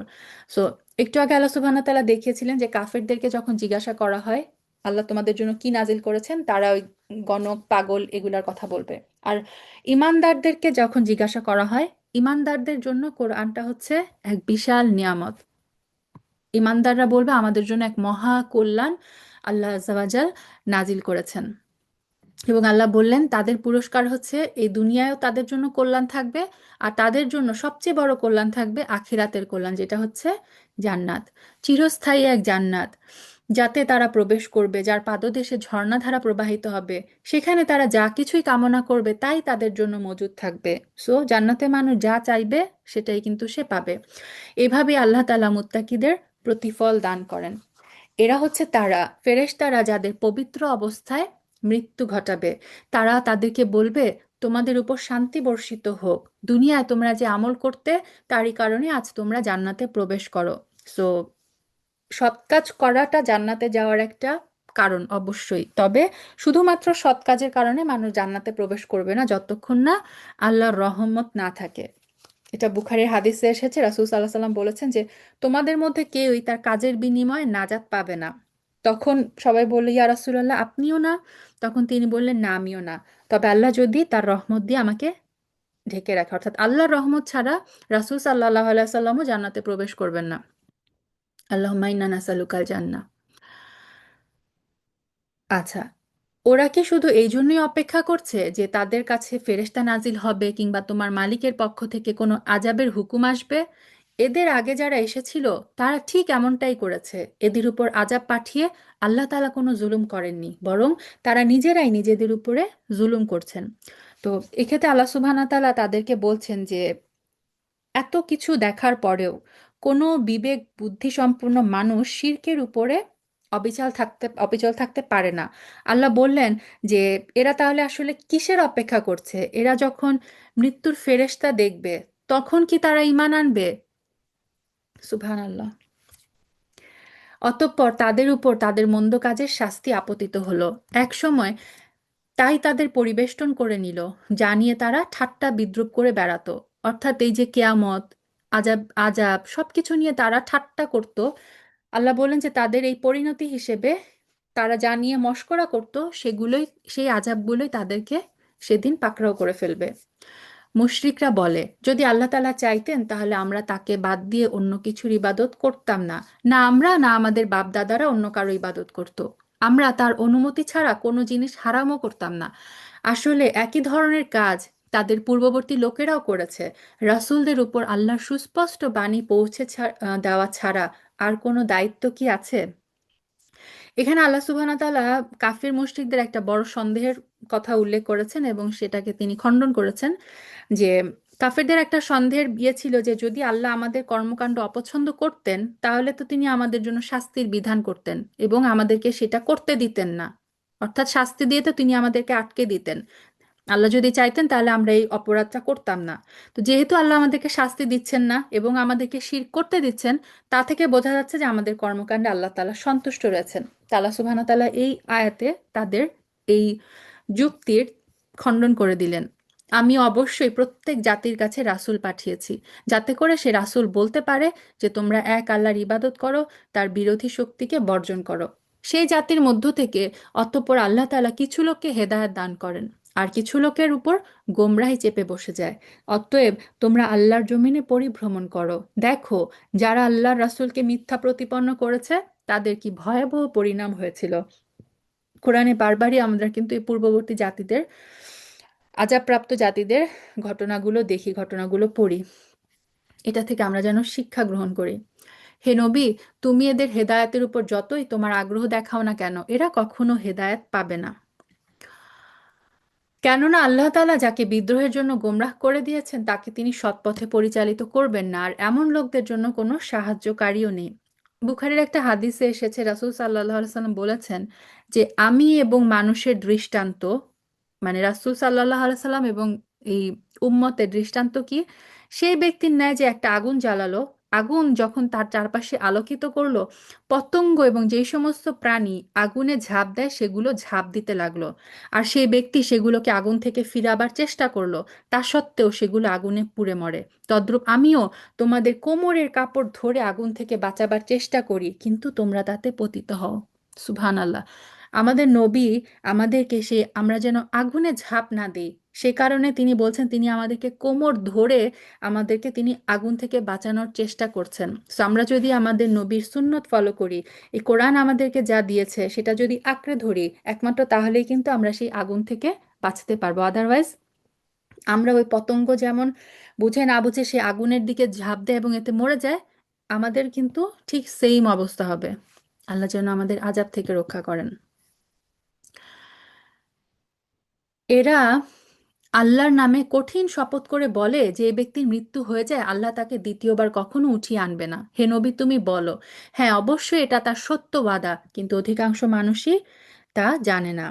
বুখারী একটা হাদিস আছে, রাসূল সাল্লাল্লাহু আলাইহি ওয়াসাল্লাম বলেন যে আল্লাহ বলেছেন, বনি আদম আমাকে গালি দেয় অথচ তাদের পক্ষে আমাকে গালি দেওয়া উচিত নয়, তারা আমাকে মিথ্যা প্রতিপন্ন করে অথচ আমাকে মিথ্যা প্রতিপন্ন করাও তাদের উচিত নয়।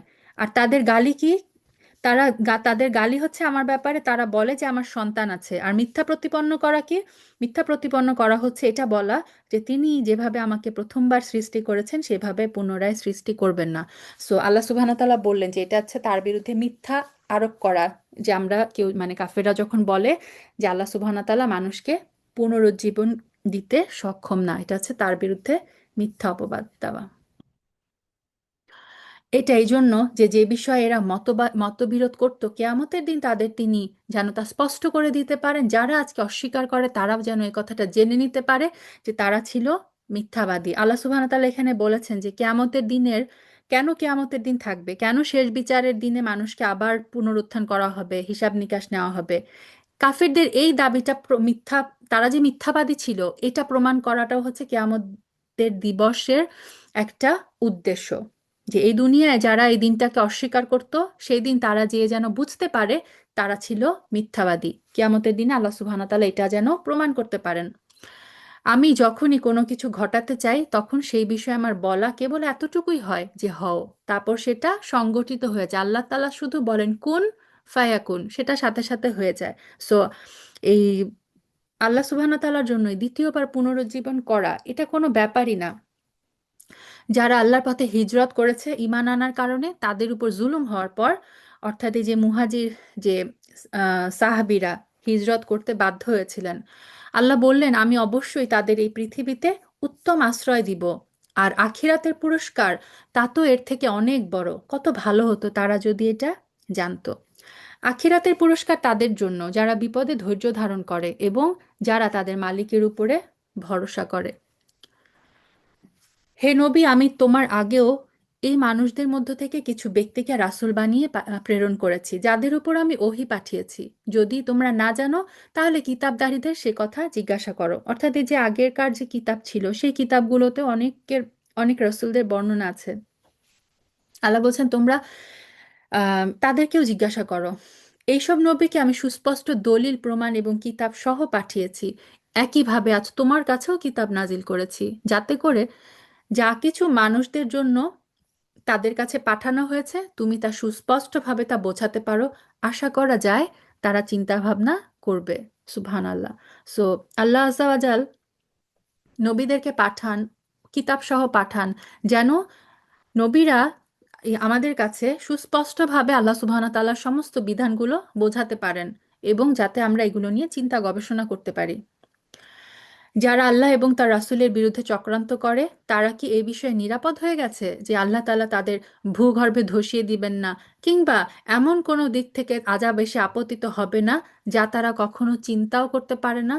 সো আল্লাহ সুবহানাহু ওয়া তাআলা এখানে কাফিরদের ভয় দেখাচ্ছেন যে তোমরা কি নিজেদেরকে নিরাপদ মনে করো যে যে কোনো সময় তোমাদেরকে আল্লাহ পৃথিবীর মানে মাটি থেকে অথবা আকাশ থেকে যে কোনো ধরনের আযাব দিয়ে তোমাদেরকে ধ্বংস করে দিবেন না? কিংবা তাদের তিনি এমন সময় পাকড়াও করবেন যখন তারা স্বাভাবিকভাবে চলাফেরা করতে থাকবে, অর্থাৎ অকস্মাৎ হবে আল্লাহর এই আযাবগুলো, এরা কখনোই তাকে অক্ষম করে দিতে পারবে না। অথবা তিনি তাদের কিছু দূর চলার অবকাশ দিবেন, তারপর পাকড়াও করবেন। অবশ্যই তোমার রব একান্ত স্নেহশীল, পরম দয়ালু। সো এখানে আল্লাহ মানে মানুষকে হুঁশিয়ারি দিচ্ছেন যে গাফেল মানুষ মানুষ যখন ভাবে যে না, আমার উপর আযাব তো আসছে না, তার মানে হচ্ছে ওই যে আমরা একটু আগে দেখে আসলাম কাফেরদের ধারণা যে আল্লাহ যেহেতু আমাদেরকে পাকড়াও করছে না, তার মানে তিনি আমাদের উপর সন্তুষ্ট। তা আল্লাহ এখানে ক্লিয়ার করে দিলেন যে আল্লাহ সুবহানাহু ওয়া তাআলা তোমাদেরকে হয়তো কিছু দূর চলার টাইম দিচ্ছেন, তিনি দেখছেন, তারপর তিনি যে কোনো সময় পাকড়াও করতে সক্ষম। বুখারীর একটা হাদিসে এসেছে, রাসূল সাল্লাল্লাহু আলাইহি সাল্লাম বলেছেন, আল্লাহর চেয়ে বড় সহিষ্ণু আর কেউ নাই। মানে আল্লাহ হচ্ছেন, আল্লাহর একটা নামই হচ্ছে আল হালিম, যিনি অত্যন্ত ধৈর্যশীল।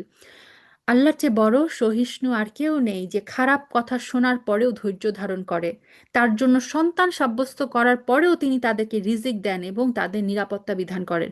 সো এই যে আল্লাহ সুবহানাহু ওয়া তাআলা দুনিয়ায় যে ঢিলটুকু দিচ্ছেন, এটা থেকে কাফেররা যেন কোনো দিনই আলটিমেটলি যে ফয়সালার দিন একটা আসবে, যেদিন তাদের সব কিছুর ব্যাপারে হিসাব নেওয়া হবে, এই দিনটার ব্যাপারে তারা যেন গাফিল না হয়ে যায়। এরা কি আল্লাহ তাআলা যা কিছু সৃষ্টি করেছেন তার প্রতি লক্ষ্য করে না? তার ছায়াও তো আল্লাহর সামনে সাজদানবত অবস্থায় কখনো ডান দিকে কখনো বাঁ দিক থেকে ঢলে পড়ে। এরা সবাই তার সামনে অক্ষমতা প্রকাশ করে। সূরা রদের 15 নম্বর আয়াতে আমরা এটা কালকে পড়ে এসেছি যে কাফিরের ছায়াও হচ্ছে সাজদা করে, মুসলিমের ছায়াও আল্লাহর জন্য সাজদা করে। যা কিছু আছে আসমান এবং জমিনে, এবং যা কিছু বিচরণশীল আছে, যত ফেরেশতাকুল, তারা সবাই আল্লাহকে সাজদা করে, এবং এদের কেউই আল্লাহর সামনে অহংকার করে না। সো এক মানুষ ছাড়া, ওই ইবলিস ছিল এক শয়তান, আর মানুষের মধ্যে কোনো কোনো অহংকারী মানুষ, এরা হচ্ছে আল্লাহর অবাধ্য। এছাড়া সমস্ত ফেরেশতাকুল, আল্লাহর সমস্ত সৃষ্টি, সবাই আল্লাহর সামনে সাজদা করে যাচ্ছে। উপরন্তু তারা ভয় করে তাদের রবকে, যিনি রয়েছেন তাদের অনেক উপরে। তাদের যে আদেশ করা হয় তা তারা বিনীতভাবে পালন করে। এই আয়াতটা হচ্ছে সাজদার আয়াত, সূরা নাহলের 50 নম্বর। আল্লাহ তাআলা বলছেন, তোমরা দুইজন মাবুদ গ্রহণ করো না, মাবুদ তো শুধু একজন, সুতরাং তোমরা আমাকেই ভয় করো। আকাশ এবং জমিনে যা কিছু আছে তা সবই তার জন্য। জীবন বিধানকে একান্ত তার অনুগত করে দেওয়াটাই কর্তব্য। তোমরা কি আল্লাহ ছাড়া অন্য কাউকে ভয় করবে? যা কিছু নেয়ামত তোমাদের কাছে আছে তা তো আল্লাহর কাছ থেকে এসেছে। তো সমস্ত নেয়ামত কিন্তু একমাত্র আল্লাহ সুবহানাহু ওয়া তাআলার কাছ থেকে আসে। আর তারপর তোমাদের যদি কোনো দুঃখ দৈন্য স্পর্শ করে, তখন তা দূর করার জন্য তাকেই তোমরা বিনীতভাবে ডাকো। এটাও আমরা দেখে এসেছি যে কাফেররাও যখন বিপদে পড়ে এক আল্লাহকেই কিন্তু ডাকে। আর তারপর তিনি যখন সেই বিপদ দূরীভূত করে দেন, তখন তোমাদেরই একদল লোক তাদের মালিকের সাথে অন্যদের শরিক বানিয়ে দেয়। So আল্লাহ যখনই বিপদটা সরায় দেন, মানুষ কি করে? আবার সেই শিরক, আবার সেই কুফরিতে চলে যায়, যাতে করে আমি তাদের যা নেয়ামত দান করেছি তারা তা অস্বীকার করতে পারে। তারপর কিছুদিনের জন্য জীবন তোমরা ভোগ করে নাও, অচিরেই তোমরা এর পরিণাম জানতে পারবে। আমি ওদেরকে যা কিছু রিজিক দিয়েছি তার একাংশকে ওরা এমন লোকদের জন্য নির্ধারণ করে নেয় যারা জানেও না যে রিজিকের উৎসমূল কোথায়। এটা আমরা সূরা আনামে দেখে এসেছিলাম যে কাফেররা তাদের রিজিকের একটা অংশ প্রতিমার জন্য নির্ধারণ করত, আরেকটা অংশ হচ্ছে আল্লাহর জন্য নির্ধারণ করত। আল্লাহর শপথ, তোমরা তার সম্পর্কে যে মিথ্যা অপবাদ দিতে, সেই সম্পর্কে অবশ্যই তোমাদের প্রশ্ন করা হবে। এই মুশরিক ব্যক্তিরা কন্যা সন্তানদের আল্লাহর জন্য নির্ধারণ করে, অথচ তিনি এসব থেকে অনেক পবিত্র, তিনি সুবহানা। ওরা নিজেদের জন্য তাই কামনা করে যা তারা পছন্দ করে। তো কাফেরদের এখানে দুইটা বদভ্যাসের নিন্দা করা হচ্ছে। প্রথমত, কাফেরদের যখন কন্যা সন্তান হতো, কন্যা সন্তানের জন্মকে তারা এত খারাপ মনে করত, তারা ভাবতো যে কন্যা হলে লজ্জায় তারা মানুষের সামনে যাবে কিভাবে। এবং আমরা জানি যে আইয়ামে জাহেলিয়াতের যুগে তারা কিন্তু কন্যা সন্তানকে জীবন্ত কবর দিত। আবার আল্লাহ সুবহানাহু ওয়া তাআলা এখানে বললেন যে কন্যা সন্তানকে তারা নিজেদের জন্য অপছন্দ করে, অথচ এরা কি করে, এরা আবার বলতো ফেরেশতারা হচ্ছে আল্লাহর কন্যা। আল্লাহ মুস্তান। তা আল্লাহ বলছেন যে কন্যাকে তারা নিজেদের জন্য অপছন্দ করে সেই কন্যাকে আবার তারা আল্লাহর জন্য সাব্যস্ত করে। কত বড় আস্পর্ধা এদের। যখন এদের কাউকে কন্যা সন্তান জন্ম হওয়ার সুখবর দেওয়া হয় তখন দুঃখে ব্যথায় তার মুখ কালো হয়ে যায়, সে অসহনীয় মনস্তাপে ক্লিষ্ট হয়। যে বিষয়ে তাকে সুসংবাদ দেওয়া হয়েছিল তার মনের কষ্টের কারণে সে তার জাতির লোকদের কাছ থেকে আত্মগোপন করে থাকতে চায়। ভাবতে থাকে সে কি এই সন্তানকে অপমানের সাথে রাখবে না তাকে মাটিতে পুঁতে ফেলবে। জেনে রাখো কন্যাদের নিয়ে ওরা যা সিদ্ধান্ত করে তা অত্যন্ত নিকৃষ্ট। সুবহানাল্লাহ। যারা আখিরাতের উপর ঈমান আনে না তাদের জন্য এই ধরনের নিকৃষ্ট পরিণামই অপেক্ষা করছে। আল্লাহ তাআলার জন্য নির্দিষ্ট রয়েছে যাবতীয় ভালো পরিণাম। তিনি মহাপরাক্রমশীল, প্রবল, প্রজ্ঞাময়। আল্লাহ সুবহানাহু ওয়া তাআলা সবকিছুই পজিটিভ। আল্লাহ সুবহানাহু ওয়া তাআলাকে মানে যে সুবহানা মানে কি, তিনি হচ্ছেন যাবতীয় নেগেটিভিটি থেকে মুক্ত। তিনি হচ্ছেন তার গুণাবলীতে 100% কমপ্লিট, পরিপূর্ণ। তো আল্লাহর জন্য কোনো মানে খারাপ নাম, কোনো গুণ সাব্যস্ত করা কিন্তু জায়েজ নাই। এবং এটা হচ্ছে আমাদের আকীদার একটা অংশ যে কোরআন এবং সুন্নাহ আল্লাহর জন্য যে সমস্ত নাম এবং গুণাগুণ সাব্যস্ত করা হয়েছে সেগুলোর অবশ্যই আমাদেরকে স্বীকৃতি দিতে হবে এবং সেগুলোর সবগুলোই পজিটিভ। এটা আমাদের সবসময় এই আকীদায় আমাদের বিশ্বাস রাখতে হবে। আল্লাহ তাআলা মানুষদের তাদের নাফরমানির জন্য যদি সাথে সাথে পাকড়াও করতেন তাহলে এই জমিনের বুকে কোনো বিচরণশীল জীবকে তিনি ছেড়ে দিতেন না। সুবহানাল্লাহ। এই কথাটা যদি আমরা চিন্তা করি না, যে আমরা যে পাপগুলো করি, যে নাফরমানিগুলো করি, সেটার জন্য যদি তিনি আমাদেরকে সাথে সাথে যদি তিনি ধরতেন, আল্লাহ বলেন তাহলে দুনিয়ার বুকে কোনো বিচরণশীল জীবকে তিনি ছেড়ে দিতেন না, আমরা ধ্বংস হয়ে যেতাম। কিন্তু তিনি তাদের এক বিশেষ সময়সীমা পর্যন্ত অবকাশ দেন। তারপর যখন অবকাশের সেই সময় তাদের সামনে এসে হাজির হয় তখন তারা যেমন মুহূর্তকালও বিলম্ব করতে পারে না, তেমনি তাকে তারা একটুখানিও এগিয়ে আনতে পারে না। অর্থাৎ এই মৃত্যুর দিন এবং কেয়ামতের দিন সবকিছুই হচ্ছে নির্ধারিত। এরা আল্লাহর জন্য সেই বিষয়টি প্রস্তাব করে যা তারা নিজেদের জন্য পছন্দ করে না। তাদের জিহ্বা তাদের জন্য মিথ্যা কথা বলে যে পরকালে নাকি তাদের জন্য সব কল্যাণ রয়েছে, অথচ তাদের জন্য সেখানে থাকবে জাহান্নামের আগুন। অবশ্যই তারা সেখানে পতিত হবে। তো কাফির মুশরিকদের অভ্যাস ছিল, এটা ইহুদিরাও বলতো, যে তারা হচ্ছে আল্লাহর প্রিয় পাত্র। সো জাহান্নামের আগুনে তাদেরকে মানে স্পর্শ করলে খুব অল্প কয়টা দিনের জন্য স্পর্শ করবে। তাদের জন্য রয়েছে মানে আখিরাতের যাবতীয় কল্যাণ। তা আল্লাহ সুবহানাহু ওয়া তাআলা এখানে তা নাকচ করে দিলেন। হে নবী, আল্লাহর শপথ, তোমার আগেও আমি জাতিদের কাছে নবী পাঠিয়েছিলাম, তারপর শয়তান তাদের খারাপ কাজগুলোকে তাদের জন্য শোভনীয় করে দিয়েছিল। সেই শয়তান আজও তাদের বন্ধু, তাদের সবার জন্যই রয়েছে কঠোর আযাব। হে নবী, আমি তোমার উপর এই কিতাব এই জন্য নাজিল করেছি যেন তুমি তাদের সামনে সেই সব বিষয়গুলো সুস্পষ্ট করে পেশ করতে পারো যে বিষয়ে তারা মতবিরোধ করেছে। বস্তুত এই কিতাব হচ্ছে ঈমানদারদের জন্য হেদায়েত এবং আল্লাহ তাআলার অনুগ্রহ স্বরূপ। আল্লাহ তাআলা আসমান থেকে পানি বর্ষণ করেন, তারপর একবার মুর্দা হয়ে যাওয়ার পর সেই পানি দিয়ে তিনি জমিনকে জীবিত করে তুলেন। এতে অবশ্যই আল্লাহর কুদরতের বহু নিদর্শন রয়েছে সেই জাতির জন্য যারা আল্লাহর কথা শুনে। তো আসমান থেকে পানি বর্ষণ করে আল্লাহ যেমন মৃত মাটিকে জীবিত করতে পারেন, কোরআনটাকে কিন্তু তুলনা করা হয় বৃষ্টির মতো। কোরআনটাও হচ্ছে আল্লাহ সুবহানাহু ওয়া তাআলার পক্ষ থেকে উপর থেকেই নাজিল হয় বৃষ্টির মতো। এবং কোরআনের মাধ্যমে আমাদের যে মৃত অন্তর, সেটা মৃত অন্তরকে আল্লাহ সুবহানাহু ওয়া তাআলা কোরআনের মাধ্যমে জীবিত করেন। সো কোরআনকে কিন্তু আল্লাহ সুবহানাহু ওয়া তাআলা অনেকবারই এই পানির সাথে, বৃষ্টির সাথে তুলনা করেছেন। অবশ্যই তোমাদের জন্য গৃহপালিত জন্তু জানোয়ারের মাঝে প্রচুর শিক্ষার বিষয় রয়েছে। তাদের উদরস্থিত দুর্গন্ধময় গোবর এবং নাপাক রক্তের মধ্যবর্তী স্থান থেকে নিঃসৃত খাঁটি দুধ আমি তোমাদের পান করাই। পানকারীদের জন্য এটা হচ্ছে বিশুদ্ধ এবং সুস্বাদু। সুবহানাল্লাহ। আমরা যদি গরুর দিকে তাকাই, উটের দিকে তাকাই, ছাগলের দিকে তাকাই, এটাও একটা মানে আল্লাহ সুবহানাহু ওয়া তাআলার একটা মিরাকেল বলতে হবে। এটাকে আব্দুল্লাহ ইবনে আব্বাস রাদিয়াল্লাহু আনহুমা এভাবে ব্যাখ্যা করেছেন যে জন্তুরা যখন ঘাস খায় সেই ঘাসগুলো তাদের পাকস্থলীতে একত্রিত হয়, পাকস্থলী সেটাকে সিদ্ধ করে। পাকস্থলীর এই এই মানে এই যে ক্রিয়া, সেটার ফলে কি হয়, খাদ্যের যে বিষ্ঠা সেটা নিচে বসে যায়, দুধটা উপরে উঠে যায়, আর দুধের উপরে থাকে হচ্ছে রক্ত। তারপরে যে যকৃৎ, সেই যকৃৎ কি করে, এই তিন ধরনের বিষ্ঠা, দুধ আর রক্ত, এই তিন বস্তুকে পৃথকভাবে তাদের স্থানে ভাগ করে বসিয়ে দেয়। রক্ত পৃথক করে চলে যায় শিরার মধ্যে, দুধ পৃথক করে হচ্ছে জন্তুর স্তনে পৌঁছে যায়, আর পাকস্থলীতে থেকে যায় শুধুমাত্র বিষ্ঠা, যেটা গোবর আকারে বের হয়ে আসে। তো সুবহান আল্লাহ, এটা আল্লাহ সুবহানাহু ওয়া তাআলা কি অসাধারণ একটা ইঞ্জিনিয়ারিং। আল্লাহ বললেন যে এই গোবর আর রক্ত, এর মধ্য থেকে তোমাদের জন্য আমি কিভাবে এদের পেট থেকে এই খাঁটি গরু বা উটের বা ছাগলের কিভাবে আমি তোমাদের জন্য তোমাদের পানীয় দুধ বের করি। সুবহানাল্লাহ, আলহামদুলিল্লাহ। খেজুর এবং আঙ্গুর ফলের মধ্যেও শিক্ষণীয় বিষয় রয়েছে। তা থেকে তোমরা নেশাকর হারাম জিনিস যেমন বের করে আনো, তেমনি তা থেকে হালাল এবং উত্তম রিজিকও লাভ করেছো। অর্থাৎ এই যে আঙ্গুর দিয়ে কিন্তু ওয়াইন বানানো হয়, আবার আঙ্গুর হচ্ছে মানে এটা হালাল উত্তম রিজিক। এখানে আল্লাহ সুবহানাহু ওয়া তাআলা আঙ্গুর এবং খেজুরের কথা বললেন।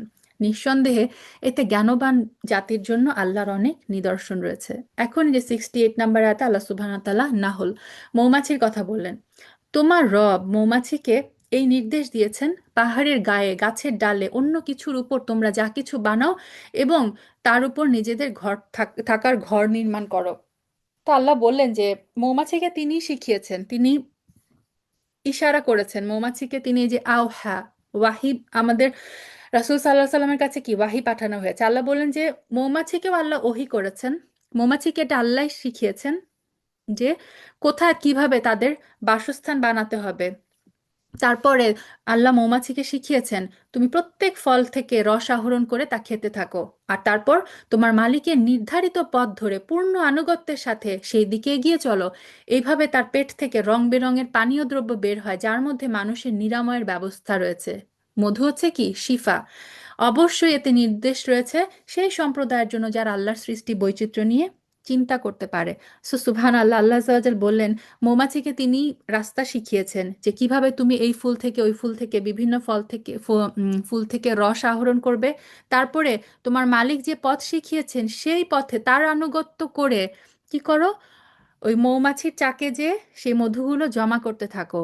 এই যে বিশাল এক ইঞ্জিনিয়ারিং, আপনারা যদি দেখেন যে মৌমাছি কিভাবে মধু সংগ্রহ করে সেটা চাকে জমা করে, আল্লাহ বললেন এটা কে শিখিয়েছে তাকে এই ইঞ্জিনিয়ারিং? আল্লাহ আজ্জা ওয়াজাল। এখানে আরেকটা মজার ব্যাপার হচ্ছে এই যে এই আয়াত আল্লাহ সুবহানাহু ওয়া তাআলা যে কুলি, মানে কুলি বলা হয় যেটা হচ্ছে মেয়েদের ক্ষেত্রে, স্ত্রীবাচক সর্বনাম এটা। তো এটা মানে খুব বেশি দিন হয় নাই যে সায়েন্টিস্টরা এটা আবিষ্কার করেছেন যে যে সমস্ত মৌমাছিরা, এই যে কর্মী মৌমাছি যারা মধু সংগ্রহের কাজ করে, তারা হচ্ছে মেয়ে মৌমাছি, পুরুষ মৌমাছি এই কাজটা করে না। কোরআনে আল্লাহ আজ্জা ওয়া জাল 1400 বছর আগে মৌমাছিকে যখন সম্বোধন করেছেন, তিনি নারী নারী মৌমাছিকে সম্বোধন করেছেন, মেয়ে মৌমাছিকে সম্বোধন করে বলেছেন যে আমি তোমাকে শিখিয়েছি কোথা কোথা থেকে ফুল থেকে কিভাবে রস আহরণ করতে হবে, কিভাবে মৌচাকে সেটা জমা রাখতে হবে। এটা হচ্ছে কোরআনের আরেকটা মিরাকল। সুবহানাল্লাহ, আলহামদুলিল্লাহ, লা ইলাহা ইল্লাল্লাহ। এবং মৌমাছির যে মধু, এটা কিন্তু শিফা, মধু হচ্ছে শিফা। তো মৌমাছি আল্লাহ সুবহানাহু ওয়া তাআলার একটা মানে বিচিত্র একটা মিরাকুলাস একটা ক্রিয়েচার। সুবহানাল্লাহ। আল্লাহ তাআলাই তোমাদের সৃষ্টি করেছেন, তারপর তিনি তোমাদের মৃত্যু দিবেন। তোমাদের কোনো কোনো ব্যক্তি বৃদ্ধ বয়সের দুর্বল স্তর পর্যন্ত পৌঁছাবে। কোনো বিষয় জানার পর সে এমন হয়ে যাবে সে যেন কিছুই জানে না। আল্লাহ তাআলা অবশ্যই সর্বজ্ঞ, তিনি সর্বশক্তিমান। সো আল্লাহ বলছেন যে তোমরা ছিলে দুর্বল, তারপরে তোমরা মানে যৌবনে যাও, তারপরে হচ্ছে তোমরা আল্লাহ কাউকে কাউকে চাইলে বার্ধক্যের স্তরে পৌঁছে দেন, অনেক বয়স্ক হয়েও কিন্তু মানুষজন মারা যায়। আল্লাহ তার কাউকে অনেক লম্বা হায়াত দেন। তা আল্লাহ বললেন তোমরা যখন অনেক বার্ধক্যের স্তরে পৌঁছে যাও, তখন ওই স্তরটা আবার সেই দুর্বলতা, শক্তিহীনতা, ক্ষয়ের ওই সীমায় মানে পৌঁছে যাও যেরকম তুমি শৈশবে ছিলে। তো একদম একটা বাচ্চা যেরকম হয় যে সবকিছুর জন্য সাপোর্ট দরকার হয়, তার কোনো শক্তি থাকে না, মানুষ যখন অনেক বয়স্ক হয়ে যায় আল্লাহ সুবহানাহু ওয়া তাআলা ঠিক তাকে চক্রাকারে আবার সেই আগের অবস্থায় কিন্তু ফিরিয়ে দেন। তিনি হচ্ছেন সর্বজ্ঞ, সর্বশক্তিমান। আল্লাহ তাআলা তোমাদের কাউকে কারো উপর রিজিকের ব্যাপারে প্রাধান্য দিয়েছেন। যাদের শ্রেষ্ঠত্ব দেওয়া হয়েছে তারা আবার তাদের অধীনস্থ দাস দাসীদেরকে নিজেদের সামগ্রী থেকে কিছু দিতে চায় না। তাদের আশঙ্কা হচ্ছে এই সম্পদ তারা উভয় সমান হয়ে যাবে। তবে কি এরা আল্লাহর নিয়ামত অস্বীকার করছে? এখানে খুব মানে ট্রিকি একটা জিনিস আল্লাহ সুবহানাহু ওয়া তাআলা বলেছেন। আল্লাহ বলেছেন যে মানুষের ক্যারেক্টারিস্টিক্স হচ্ছে মনিব তার দাসদেরকে এমনভাবে দাবিয়ে রাখে যেন কখনো দাস আর মনিব সমান না হয়ে যায়। অথচ এই মানুষ, এই অকৃতজ্ঞ মানুষরাই, তারা যে আল্লাহর দাস, তারা আবার কি করে, আল্লাহর সাথে আল্লাহর সমকক্ষ করে তারা আবার তাদেরকে, মানে তাদেরই মতো মানুষজনকে আল্লাহর সাথে শিরক করে পূজা করে। তাহলে সে যেমন নিজে চায় যে আমি মনিব, আমার দাস কখনো আমার লেভেলে আসবে না, আল্লাহ বললেন তাহলে তুমি কিভাবে, আমি যে তোমাদের সবার দাস, তুমি কিভাবে আমার সাথে আমার আরেক এক সৃষ্টিকে সমকক্ষ করে ফেলো। সুবহান আল্লাহ। কোরআন কি মানে অসাধারণভাবে আল্লাহ সুবহানাহু ওয়া তাআলা লজিক দিয়ে মানে আমাদের সবকিছু বুঝান। তো আসলে কোরআন যদি কেউ চিন্তা ভাবনা করে, তাহলে কারো পক্ষে শিরক করা সম্ভব না। আল্লাহ তাআলা তোমাদের মধ্য থেকে তোমাদের জোড়া বানিয়েছেন, তোমাদের এই যুগল থেকে তিনি তোমাদের পৌত্রাদি সৃষ্টি করেছেন, তিনি তোমাদেরকে উত্তম রিজিক দান করেছেন। তারপরও কি এরা বাতিলের উপর বিশ্বাস স্থাপন করবে আর আল্লাহর নিয়ামতকে অস্বীকার করবে? এরা কি আল্লাহকে বাদ দিয়ে এমন মাবুদের গোলামি করবে যাদের আকাশ এবং জমিনের কোথাও থেকে রিজিক সরবরাহ করারও ক্ষমতা নাই? সুতরাং হে মানুষ, তোমরা আল্লাহর সাথে কোনো সদৃশ্য দাঁড় করিও না, অর্থাৎ আল্লাহর সাথে তোমরা কোনো কিছুকে সমকক্ষ করো না। লাইসা কামিস্তিস, আল্লাহর মতো কেউ নাই। অবশ্যই আল্লাহ সব কিছু জানেন, তোমরা কিছু জানো না। আল্লাহ তাআলা অপরের অধিকারভুক্ত একটি দাসের উদাহরণ দিচ্ছেন, নিজে থেকে যে কোনো কিছু করার ক্ষমতা রাখে না।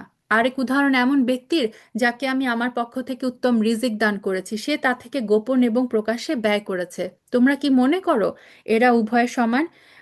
ইবনে আব্বাস বলেছেন এই উদাহরণটা আল্লাহ কাফির এবং মুমিনের জন্য প্রদান করেছেন, যে যেই দাস কোনো কিছু ক্ষমতা রাখে না সে হচ্ছে কাফের, আর মুমিন হচ্ছে সে যে ব্যক্তি আল্লাহ তাকে যে রিজিক দিয়েছে সেটা থেকে গোপনে এবং প্রকাশ্যে ব্যয় করেন। আল্লাহ বলেন এরা কি সমান? সমস্ত প্রশংসা আল্লাহর জন্য, কিন্তু এদের অধিকাংশ মানুষই কিছু জানে না। আল্লাহ তাআলা আরো দুজন মানুষের উদাহরণ দিচ্ছেন। এরা হচ্ছে, একজন হচ্ছে মুখ, যে কোনো কিছুই নিজে থেকে করতে বা বলতে পারে না। সে সবসময় নিজের মনিবের উপর বোঝা হয়ে থাকে, যেখানেই তাকে পাঠানো হোক না কেন সে ভালো কিছু নিয়ে আসতে পারে না। এগুলা দিয়ে আল্লাহ কাকে বোঝাচ্ছেন? যে মূর্তি, প্রতিমা, মূর্তিগুলো তো বোবা, মূর্তিগুলো কথা বলে না, কল্যাণ অকল্যাণ কিচ্ছু বহন করে আনতে পারে না। আর আল্লাহ বললেন এই অক্ষম ব্যক্তিটি কি সমান হতে পারে সেই ব্যক্তির যে নিজে মুক্ত নয় বরং অন্য মানুষদেরও ন্যায় কাজের আদেশ দিতে সক্ষম, সর্বোপরি যে ব্যক্তি সহজ সরল পথের আছে? তো এখানে আল্লাহ সুবহানাহু ওয়া তাআলা বললেন এই মূর্তির সাথে তারা কিভাবে আল্লাহর সমকক্ষতা করে। আসমান এবং জবিনের যাবতীয় গায়েব সংক্রান্ত জ্ঞান একমাত্র আল্লাহর জন্য নির্দিষ্ট। কেয়ামতের ব্যাপারটি তো তার কাছে চোখের পলকের চাইতেও বেশি দূরের কিছু নয়, বরং তা তার চাইতেও নিকটবর্তী। আল্লাহ তাআলা অবশ্যই সব বিষয়ের উপর শক্তিমান। এই সূরাটা শুরুই হয়েছিল কিন্তু এইভাবে যে কেয়ামত মানে আজাব চলে এসেছে, যে কোনো সময় কেয়ামত চলে আসতে পারে। আল্লাহ তাআলা তোমাদের মায়ের পেট থেকে এমন অবস্থায় বের করে এনেছেন যে তোমরা কিছুই জানতেন না।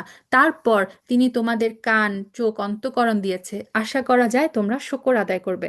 মানব শিশুকে যদি দেখেন, মানব শিশু হচ্ছে জন্মের পর হচ্ছে সবচেয়ে অসহায় অবস্থায় থাকে, এবং বলা হয় যে মানব সন্তানের চেয়ে মানে পশুরাও যে জন্ম হয় ওরাও কিন্তু এত অসহায় থাকে না, ওরাও কিন্তু দেখবেন কয়েক ঘন্টা পরে নিজেরাই হাঁটতে পারে, নিজেরাই খাদ্য ব্যবস্থা করে। কিন্তু মানুষকে আল্লাহ সুবহানাহু ওয়া তাআলা এমন অসহায় অবস্থায় সৃষ্টি করেন, তারপর আস্তে আস্তে আল্লাহ শ্রবণ শক্তি দেন, দৃষ্টি শক্তি দেন, বিবেক শক্তি দেন, চিন্তা শক্তি দেন, যার মাধ্যমে সে এত উন্নত হয়ে যায় যে পৃথিবীর সব বস্তুর উপরে সে প্রাধান্য বিস্তার করতে পারে। সুবহান আল্লাহ। আল্লাহ বললেন এটার জন্য কি করো? তোমরা শুকর আদায় করো। এরা কি পাখির দিকে তাকিয়ে দেখে না, আকাশের শূন্য গর্ভে সে কি সহজে বিচরণ করছে? আল্লাহ ছাড়া কে এমন আছে যিনি এদের শূন্যের মাঝে স্থির করে রাখেন? অবশ্যই এই ব্যবস্থাপনার মাঝে ইমানদার সম্প্রদায়ের জন্য রয়েছে নিদর্শন। আল্লাহ তাআলা তোমাদের জন্য তোমাদের ঘরগুলোকে শান্তির নীড় বানিয়েছেন। তিনি তোমাদের জন্য গৃহপালিত পশুর চামড়া দিয়ে তাঁবুর হালকা ঘর বানাবার ব্যবস্থা করেছেন, যেন ভ্রমণের দিনে তোমরা সহজভাবে বহন করে নিতে পারো। অর্থাৎ এই যে তাঁবু, পশুর চামড়া দিয়ে তাঁবু বানানো হয়, আল্লাহ বললেন যে তোমরা যখন এখান থেকে সেখানে যাও এই তাঁবুগুলো খুব সহজে তোমরা বহন করে নিতে পারো। কোথাও যখন অবস্থান করো সেটা ব্যবহার করতে পারো। এই পশুদের পশম, লোম, ওদের কেশ থেকে একটা নির্দিষ্ট মেয়াদের জন্য তোমরা অনেক ব্যবহার উপযোগী সামগ্রী বানাবার মানে সামগ্রীও বানানোর ব্যবস্থা আল্লাহ করে দিয়েছেন। আল্লাহ তাআলা যা কিছু সৃষ্টি করেছেন তা থেকে তিনি তোমাদের জন্য ছায়ার ব্যবস্থা করে দিয়েছেন, অর্থাৎ এই যে তিনি গাছ বানিয়েছেন। তিনি তোমাদের জন্য পাহাড়ের মাঝে আশ্রয় ব্যবস্থা করেছেন, বিভিন্ন ধরনের পাহাড়ের মধ্যে গিরি, তারপরে যে গুহা, এগুলো তিনি করেছেন মানুষের নিরাপত্তার জন্য। তিনি আরো ব্যবস্থা করেছেন তোমাদের জন্য বস্ত্রের, এই যে আমাদের কাপড় কি করে প্রচণ্ড তাপ থেকে রক্ষা করে, তিনি ব্যবস্থা করেছেন এমন পরিধেয় সমূহের যা তোমাদেরকে সমস্যা সংকট থেকে বাঁচিয়ে রাখে, যেমন এই যে যুদ্ধের সময় মানুষ বর্ম ইউজ করে। এভাবেই তিনি তোমাদের উপর তার নেয়ামত সমূহ পূর্ণ করে দেন। আশা করা যায় তোমরা তার অনুগত বান্দা হতে পারবে। যদি তারা সত্য থেকে মুখ ফিরিয়ে নেয়, তুমি জেনে রাখো তাদের কাছে সুস্পষ্ট করে আল্লাহর কথা পৌঁছে দেওয়াটাই হচ্ছে তোমার দায়িত্ব। এই লোকেরা আল্লাহ তাআলার নিয়ামত ভালো করে চিনে, তারপর অস্বীকার করে। আসলে ওদের অধিকাংশ মানুষই হচ্ছে অকৃতজ্ঞ। স্মরণ করো যেদিন আমি প্রতিটি সম্প্রদায়ের মধ্য থেকে একজন সাক্ষী উঠিয়ে আনবো, অর্থাৎ প্রতিটা সম্প্রদায়ের যে নবী তাকে উঠিয়ে আনবেন। তারপর তাদের কোনো কৈফিয়ত দেওয়ার অনুমতি দেওয়া হবে না। যারা কুফরি করেছে তাদের সেদিন এই সুযোগ দেওয়া হবে। যখন জালেমরা আজাব দেখতে পাবে, তখন কিন্তু কিছুতেই তাদের উপর থেকে সেই আজাব লঘু করা হবে না, অর্থাৎ কাফেরদের আজাব কমানো হবে না জাহান্নামে, না তাদের কোনো অবকাশ দেওয়া হবে। মুশরিকরা তাদের সেই সব শরীকদেরকে আল্লাহর সাথে অংশীদার বানিয়েছিল, সেদিন যখন তারা দেখবে, বলবে, হে আমাদের রব, এরাই তো আমাদের সেই সব শরিক দল যাদের আমরা তোমার বদলে ডাকতাম। অতঃপর সেই ব্যক্তিরা উল্টো তাদের উপরই অভিযোগ নিক্ষেপ করে বলবে, না, তোমরাই হচ্ছে মিথ্যাবাদী। অর্থাৎ ফলোয়ার এবং লিডার সবাই হচ্ছে একে অপরকে সেদিন দোষারোপ করবে। এই মুশরিক ব্যক্তিরা যখন আল্লাহর কাছে আত্মসমর্পণ করবে, তখন যা কিছু তারা উদ্ভাবন করত সব কিছু নিষ্ফল হয়ে যাবে। যারা নিজেরা কুফরি করেছে এবং অন্যদেরকে আল্লাহর পথ থেকে বাধা দিয়েছে, আমি সেদিন তাদের আজাবের উপর আজাব বৃদ্ধি করব। এটাই হচ্ছে তাদের সেই অশান্তি এবং ফাসাদের শাস্তি যা তারা করে এসেছে। সেদিনের কথা স্মরণ করো, যেদিন আমি প্রত্যেক সম্প্রদায়ের মধ্যে স্বয়ং তাদের মধ্য থেকেই তাদের উপর একজন সাক্ষী উত্থিত করব। এদের সবার উপর আমি তোমাকে সাক্ষী রূপে নিয়ে আসব।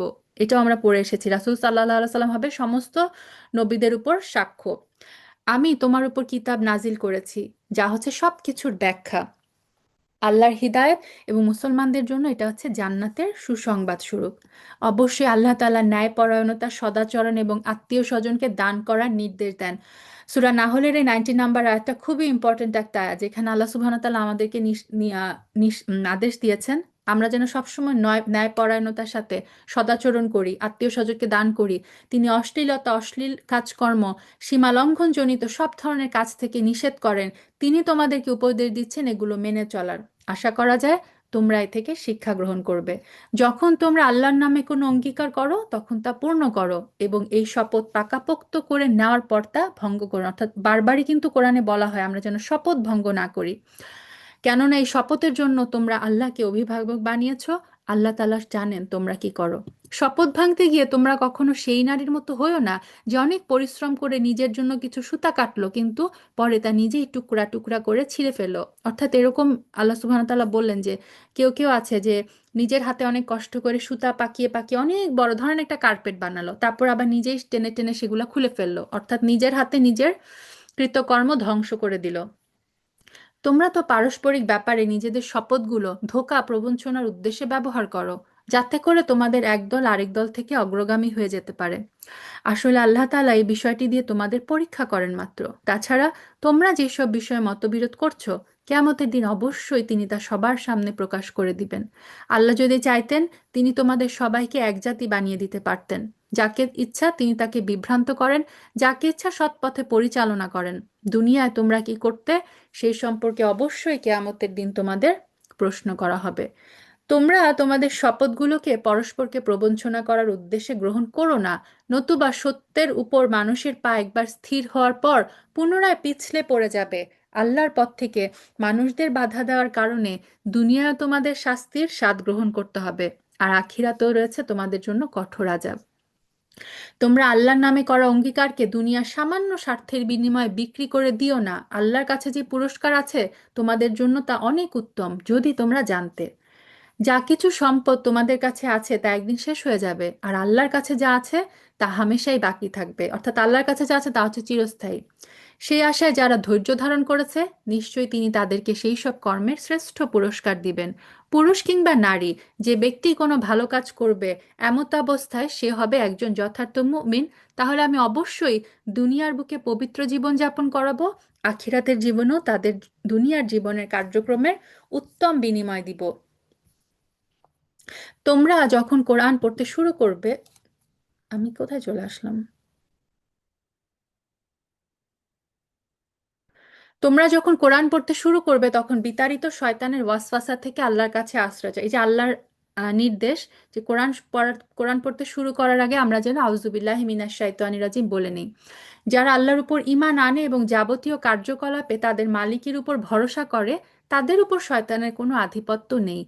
তার আধিপত্য তো তাদের উপর যারা তাকে বন্ধু এবং অভিভাবক রূপে গ্রহণ করেছে, উপরন্তু যারা আল্লাহর সাথে শরিক করেছে। হে নবী, আমি যখন এক আয়াত পরিবর্তন করে তার জায়গায় আরেক আয়াত নাজিল করি, অবশ্যই আল্লাহ তাআলা ভালো করেই জানেন যা কিছু তিনি নাজিল করেন। তখন তারা বলে, তুমি তো নিজে এগুলো বানিয়ে নিচ্ছ।